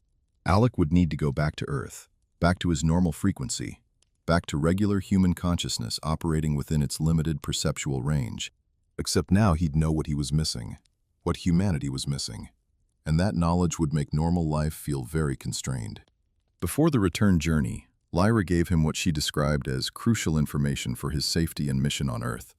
And this is where things got cryptic in ways that took Alec considerable time to fully understand and decode. The telepathic transmission came through as layered meanings, concepts wrapped in protective ambiguity, information that was simultaneously clear and puzzling. She conveyed something about forgetting what he'd seen, which initially seemed contradictory. Why show him all this if he was supposed to forget it? But the meaning was more nuanced. It wasn't about literally forgetting. It was about not letting the knowledge of Haven and its perfection poison his ability to function on Earth. Don't become paralyzed by knowing how good things could be. Don't let awareness of what's possible prevent engaging with what actually is. Remember the information, but don't let memory of perfection become a burden that crushes your ability to work within Earth's limitations. Then came the part about the sun, and this was where Lyra's message got really interesting, in ways that suggested she knew Alec would be surveilled when he returned. She transmitted something about letting the sun see his eyes, about not hiding from the friend, despite what others might say or pressure him to do. At first, this seemed like random poetic imagery, maybe some kind of cultural blessing from Haven's civilization. But as Alec thought about it more, and he'd have lots of time to think about it during the memory recovery process back on Earth, the meaning became clearer and more practical. The sun seeing his eyes meant spending time in direct sunlight, specifically allowing sunlight to enter his eyes without obstruction. Not staring at the sun directly, because that's medically inadvisable, but not hiding indoors or behind dark glasses constantly, allowing natural exposure to solar frequencies. Why would this matter? Because sunlight carries information, carries frequencies that can help maintain higher vibrational states, and resist the dampening effects of Earth's limited consciousness field. The Sun, our local star, the same celestial body humans mostly think about in terms of vitamin D production and skin cancer risk, is actually a much more sophisticated entity than conventional understanding recognizes. It's a consciousness, a being operating at scales beyond human comprehension, broadcasting frequencies that affect biological and energetic systems in ways far beyond simple electromagnetic radiation. Direct exposure to sunlight, received consciously and intentionally, can help someone maintain connection to broader awareness, resist the collective forgetting that happens when you're immersed in Earth's consensus reality field. The friend Lyra referenced wasn't another person who'd help protect him. The friend was the sun itself, humanity's stellar companion, the source that could help him stay connected to what he'd learned even as Earth's frequency tried to pull him back into limited perception. This was also a warning about surveillance. Lyra knew that Alec would be monitored when he returned, that his movements and communications would be tracked by Earth authorities who were aware of contact phenomena and worked to contain it. She was giving him advice that seemed innocent. Get some sunlight, don't stay indoors all the time, but was actually instruction on how to maintain his expanded consciousness despite being watched and pressured. The watchers might try to keep him isolated, might suggest he should avoid public places or exposure, might work to keep him confined in ways that would make it harder to maintain his frequency elevation. The message was, don't comply. Don't let them push you into hiding. Maintain your connection to the solar source regardless of what pressure comes. It was resistance instructions encoded in nature metaphors, operational security for someone about to become a target.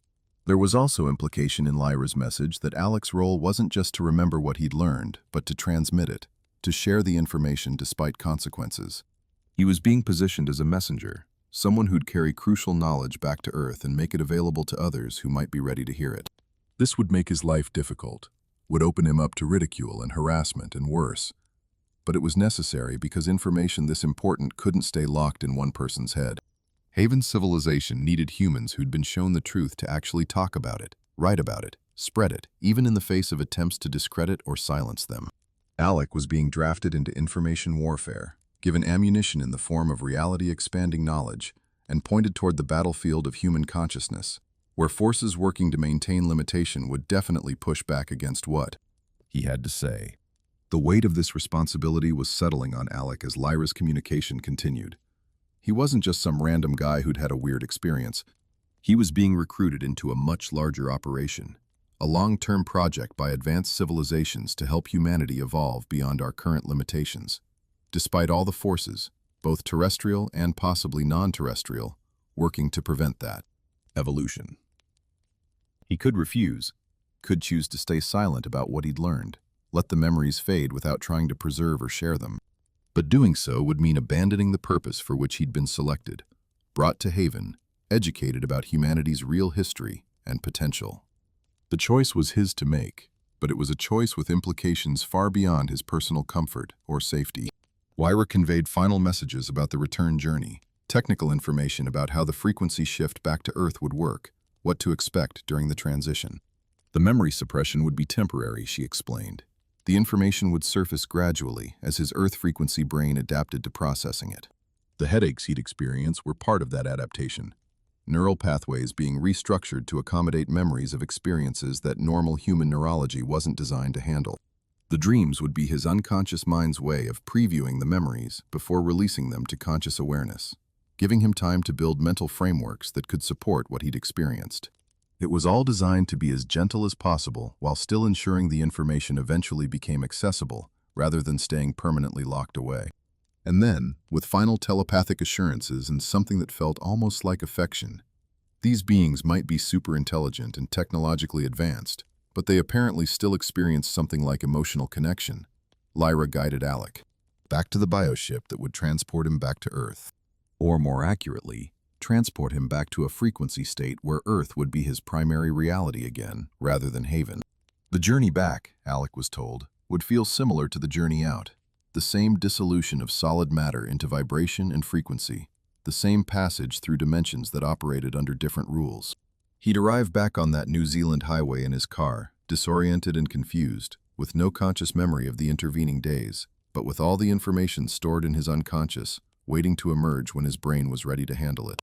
As he prepared for the transition, the frequency suit beginning to dissolve or retract or whatever the appropriate term was for a living technology releasing its interface with your biology. Alec had one final moment of clarity before the memory. Suppression kicked in. He understood what had happened, why he'd been chosen, what he was carrying back to Earth even though he wouldn't consciously remember it for months or years. He was a seed being planted back into human civilization, an information carrier who'd been programmed with knowledge that could help humanity evolve if enough people accessed it. Whether that seed would sprout or get crushed by the forces maintaining humanity's limitations remained to be seen. But Haven's people were patient, playing a long game measured in generations and centuries rather than immediate results. They'd keep trying, keep seeding information through select humans, keep hoping that eventually critical mass would be reached and Earth's humanity would break free from its imposed constraints. The last thing Alec remembers clearly from Haven is Lyra's final telepathic message, wordless but profound. A feeling concept that translated roughly as, "You are not alone. Others carry this burden. The truth will find its way forward regardless of resistance, and your role matters even when it feels impossible." Then the frequency shift began. Reality started dissolving into light and vibration again, and Alec Newald transitioned from conscious visitor on an alien planet back to confused driver on a New Zealand highway who'd somehow lost 10 days and gained information that would take him years to fully access and understand. The adventure was ending, but the mission was just beginning. And Earth was about to receive back one of its citizens carrying knowledge that powerful interests really wished would stay buried, but that couldn't be suppressed forever, because truth has this inconvenient habit of refusing to stay silent when it really needs to be heard. So Alec returned to Earth, materialized back on that New Zealand highway with his car mysteriously intact and 10 days missing from his life. And you'd think the hard part was over. Like, sure, interdimensional abduction and consciousness-expanding alien education is intense, but at least you're done with that part, right? You can go back to normal life, maybe process things quietly, adjust to being back in regular reality. Except that's not how this works. Because when you've been tagged by advanced civilizations as an information carrier and loaded up with knowledge that threatens established power structures, your problems are just beginning. The universe has a way of making sure that bearing witness to profound truths comes with a price tag that keeps charging long after the initial experience ends. The systematic pressure started almost immediately, as we discussed earlier with the mysterious government scientist showing up and the break-in that stole his journals. But that was just the opening act. As Alec's memories began surfacing and he started trying to make sense of what had happened to him, the attention from official channels intensified in ways that made it clear this wasn't random curiosity. The visits became regular, scheduled almost, like he'd been put on some kind of monitoring rotation. Different agents, different approaches, but always the same underlying message. What happened to you is being watched. We know more than you do about it, and you should really keep quiet about the whole thing. Not overtly threatening in ways that would be legally actionable, but definitely conveying, we're keeping tabs, and we have resources you don't want to mess with. The kind of attention that makes you paranoid about phone calls and suspicious of cars. Parked too long on your street, and generally very aware that your privacy is no longer your own. The psychological toll of this surveillance was significant. Imagine trying to process the most reality-shattering experience of your life, while knowing that people with official credentials and unclear motivations are monitoring your every move, reading your communications, possibly even listening to your conversations. It's like trying to heal from trauma while someone's constantly poking the wound to see if it's getting better. Alec couldn't trust that his home was secure, couldn't be certain his mail wasn't being intercepted, couldn't have private conversations without wondering if they were being recorded. The paranoia this creates isn't irrational. It's a perfectly reasonable response to actual surveillance, but it still makes you feel crazy, which is probably part of the point. Make the target doubt their own perceptions, isolate them socially, create enough stress that they either break down or shut up. And speaking of social isolation, let's talk about what happened with Alec's friends and family, because this is where having an extraordinary experience collides with living in a society that has very narrow boundaries for what's considered acceptable reality. As his memories surfaced and he started trying to explain to people close to him what had happened during those missing 10 days, he discovered very quickly that most people have a threshold for weirdness, and I was abducted by dimension hopping. Aliens, who took me to their planet and told me humans are genetically engineered and free energy is being suppressed, crosses that threshold by a significant margin. People who'd known him for years, who had no reason to think he was prone to delusions or fabrications, suddenly started looking at him differently. That look of concern mixed with skepticism. The tone of voice that says, "I'm worried about you," but really means, "I think you're losing it." Some friends pulled away entirely, deciding that whatever was happening with Alec was too weird or uncomfortable to engage with. Can't really blame them. When someone you know starts making claims that sound like bad science fiction mixed with conspiracy theories, the socially acceptable response is to create distance and maybe suggest they talk to a mental health professional. Other friends and family members tried to help by encouraging him to forget about the whole thing, stop talking about it, move on with his life. They meant well, probably genuinely believed they were supporting him by trying to redirect his attention away from what they saw as delusions or breakdown symptoms. But their help essentially amounted to, "Please stop telling your truth because it makes us uncomfortable," which is supportive in theory, but actually pretty damaging in practice. Nobody stuck around saying, "This sounds wild, but I believe something significant happened to you, and I'll support you while you figure it out," which is what Alec actually needed, but which requires a level of open-mindedness that most people don't have. The isolation got worse as word spread that Alec was talking about alien abduction and government surveillance and suppressed technology. In communities like New Zealand, where everyone kind of knows everyone else's business, getting labeled as the UFO guy or the conspiracy theorist is social death. People cross the street to avoid conversations. Former colleagues suddenly become very busy when you call. Invitations dry up. You become that person, the one people reference with concerned headshakes, the cautionary tale about what happens when someone loses their grip on reality. Never mind that Alec's grip on reality was actually expanding rather than loosening. He was perceiving more, understanding more, accessing truths that most people remain ignorant of. But from the outside, expanded perception looks identical to delusion, and society's default response is to pathologize and exclude, rather than investigate and understand. The employment situation deteriorated predictably. Alec had a job before all this happened, was presumably a functional employee. But when you're constantly distracted by surfacing memories of alien civilizations, dealing with headaches from neurological adaptation to impossible experiences, stress from government surveillance, and isolated socially because people think you're crazy, your work performance tends to suffer. He started missing days, couldn't focus properly, was obviously dealing with something that made him unreliable from an employer's perspective. And while you can't legally fire someone for claiming to have been abducted by aliens, you can absolutely fire them for poor performance and attendance issues, which his situation was generating in abundance. So he lost his job, which, in a society where employment equals survival, means he suddenly had major financial problems on top of everything else. Without steady income, and with savings depleting rapidly, Alec faced the kinds of problems that poverty creates anywhere.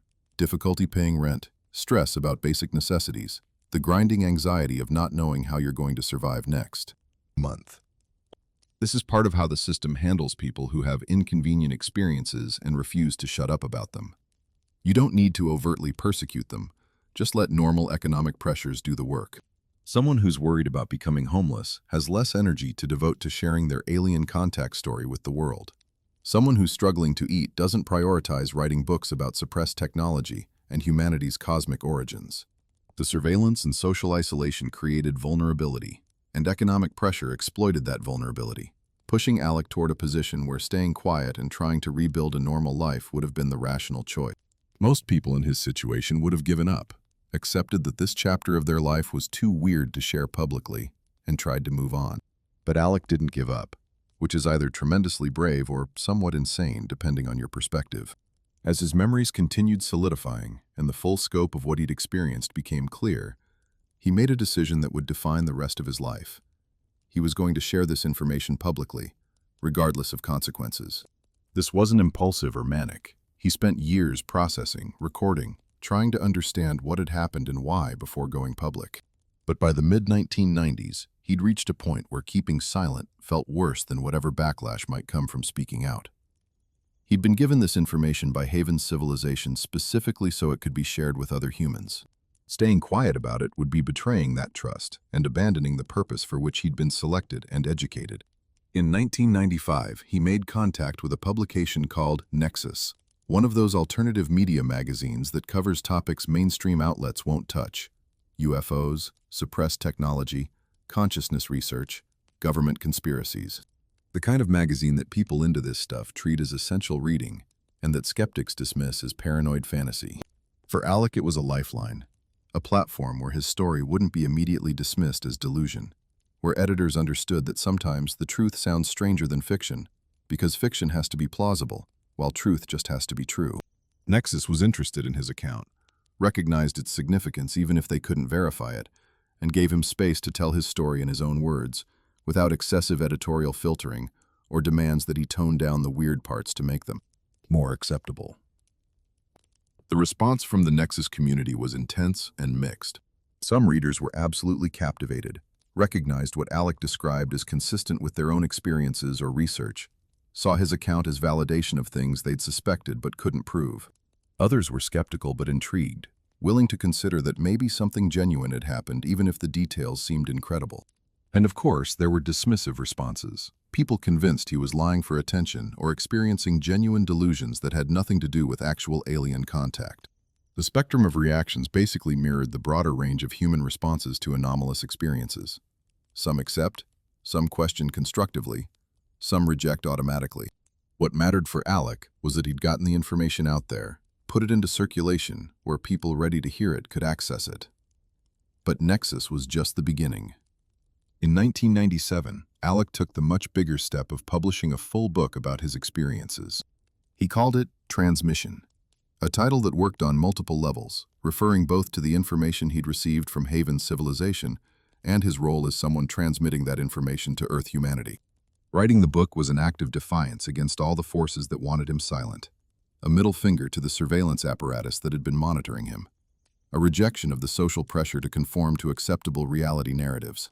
Books are permanent, distributable, harder to suppress than magazine articles or verbal accounts. Once a book exists, it's out there, can be copied and shared, finds audiences you'd never reach through personal conversations. Alec was making sure that whatever happened to him, the information would persist, would be available to whoever needed to find it. The book's publication predictably made his life more complicated. Now he wasn't just the local crazy guy talking about aliens at parties. He was the guy who'd written a whole book about his wild claims and was actively promoting these ideas to wider audiences. The surveillance intensified because now he was a more significant problem, someone reaching beyond his immediate community with information that threatened established narratives. The social ostracism got worse because writing a book about alien abduction is somehow more offensive to consensus reality than just talking about it. Putting it in print makes it more real, more threatening to people invested in maintaining normal perceptions. And the media responses were brutal in many cases, with reviewers and commentators either dismissing him as a charlatan running a scam or expressing concern about his mental health, while carefully avoiding actually engaging with the content of what he claimed to have experienced. But here's what the critics and skeptics missed. Alec wasn't trying to convince everyone, wasn't expecting universal acceptance, wasn't even particularly concerned with whether people believed him or thought he was crazy. He was fulfilling a mission that he'd been given by Haven's civilization, making information available to the humans who were ready for it, while accepting that many wouldn't be ready or willing to hear it. His job wasn't to convert skeptics through evidence and argument. His job was to transmit what he'd learned so it could circulate through human consciousness, planting seeds that might germinate in people's awareness over time, contributing to the slow awakening that higher civilizations were trying to catalyze, despite all the resistance from forces invested in keeping humanity limited and controlled. And this is where we need to step back and look at the bigger picture, because Alec Newald's story isn't really about one guy's weird experience. It's about humanity at a crossroads, facing a choice between very different possible futures. On one path, continued limitation, control by power structures that benefit from our ignorance, technological development constrained to serve existing systems rather than human liberation, consciousness kept deliberately narrow so we're easier to manipulate. Basically, the path we're on now, where most people live and die without ever realizing how much more reality contains than what official narratives acknowledge. On the other path, awakening to our actual origins and potential, development of technologies that could solve most of our major problems, integration into larger cosmic community as a civilization that's matured beyond its adolescent phase. The path toward what Haven represents, a civilization that works, that takes care of its members, that operates in harmony with ecological and cosmic principles. The beings from Haven who contacted Alec aren't unique in trying to nudge humanity toward the better path. There are apparently multiple advanced civilizations watching Earth, some trying to help humanity evolve, and some working to prevent that evolution for their own reasons. It's cosmic politics playing out with human consciousness as the contested territory, and most humans have no idea this conflict is happening because we're too busy with our immediate concerns and limited perceptions to notice the larger forces shaping our collective development.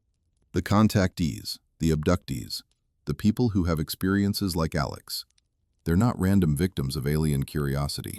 They're strategic interventions, attempts by civilizations that want humanity to succeed, to provide information and activation that might help us break free from the limitations we're under. But here's the uncomfortable truth. There are forces working against this awakening. Call them dark forces, the opposition, negative entities, control systems, whatever label you prefer. There are interests, both terrestrial and possibly non-terrestrial, that benefit from humanity remaining ignorant, limited, easily controlled. Energy cartels that profit from scarcity. Power structures built on hierarchical domination. Possibly even non-human entities that feed on human suffering and fear. These forces work actively to suppress information about free energy, to discredit people who have contact experiences, to maintain the limited consensus reality that keeps most humans operating at low consciousness levels where we're less powerful and less likely to challenge the systems exploiting us. They can't completely stop the information flow. Truth has momentum that's hard to fully contain, but they can slow it down, dilute it, make it harder for people to access and accept. Every person who learns this information and chooses to accept it rather than dismiss it becomes part of the solution, part of the consciousness shift that needs to happen for humanity to break free from our imposed limitations. It's not about believing Alec Newald's specific story or accepting every detail of what he claims happened. It's about opening your mind to possibilities beyond what you've been taught, questioning official narratives that keep you limited, recognizing that reality is far stranger and more expansive than conventional understanding allows. When enough humans reach this level of awareness, when critical mass is achieved in terms of people who know we're more than we've been told, and that better futures are possible, then the control systems start breaking down, and actual change becomes possible. The question Alec's story poses isn't, did this really happen? It's, what if something like this is true? And what would that mean for how we understand ourselves and our world? What if humans really are genetically engineered beings carrying corrupted programming that makes us struggle unnecessarily? What if free energy really is accessible, but deliberately suppressed? What if there really are advanced civilizations watching and occasionally intervening to help us evolve? What if consciousness and reality really do work differently than we've been taught? What if the limitations we accept as natural and inevitable are actually imposed by systems that benefit from our limitation? These are questions worth considering, even if you're skeptical about the specific narrative, because asking them opens possibilities that consensus reality works hard to keep closed. Alec Newald is still alive as of this recording, still sharing his story, still dealing with the consequences of having spoken publicly about experiences that most people find impossible to accept. He didn't get rich or famous from his book. There's not exactly a lucrative market for genuine alien contact stories when most people dismiss them as fantasy or delusion. He didn't achieve the validation he might have hoped for from mainstream institutions. Scientists and academics mostly ignore accounts like his rather than investigating them seriously. What he got was a life that's difficult in many ways, but also meaningful in ways most people never achieve. He fulfilled the mission Haven's people gave him. He transmitted information that needed transmitting. He became part of the awakening process that advanced civilizations are trying to catalyze in human consciousness, despite all the resistance. His message, boiled down to essentials, is this: humanity is at a turning point, a moment where we can choose limitation or expansion, control or freedom, continued ignorance or cosmic awareness. The path forward isn't easy. It requires questioning everything you've been taught, accepting that reality is far weirder than official sources acknowledge, making choices that might seem crazy to people still operating within consensus reality. Limitations. But it's possible, and it's necessary if we want to survive as a species and thrive as a civilization. The information is out there for those ready to find it. The truth keeps finding ways to surface despite attempts to suppress it. And every person who awakens to these larger realities makes it slightly easier for the next person to wake up. building momentum toward the collective shift that needs to happen. Whether you believe Alex's specific account or not, whether you think he experienced exactly what he claims, or something got distorted in memory and interpretation, the core invitation remains the same. Question your assumptions about reality. Recognize that you've been given incomplete information about what's possible. Understand that forces exist working both to help and hinder human evolution, and make conscious choices about which path you'll support. Ignorance might feel safer, but it leaves you vulnerable to manipulation. Knowledge might be uncomfortable, but it's the foundation for actual freedom and growth. The choice, as always, is yours to make. But now you know the choice exists, which is more than most people ever realize. And knowing that much is already a small step toward the awakening that humanity desperately needs if we're going to transcend our current limitations and become the kind of civilization that Haven represents. One that works, that flourishes, that exists in harmony with cosmic principles, rather than fighting against them. The path is there. The invitation is extended. What happens next depends on whether enough humans accept that invitation before the forces invested in our limitations succeed in closing the window of opportunity. No pressure, though.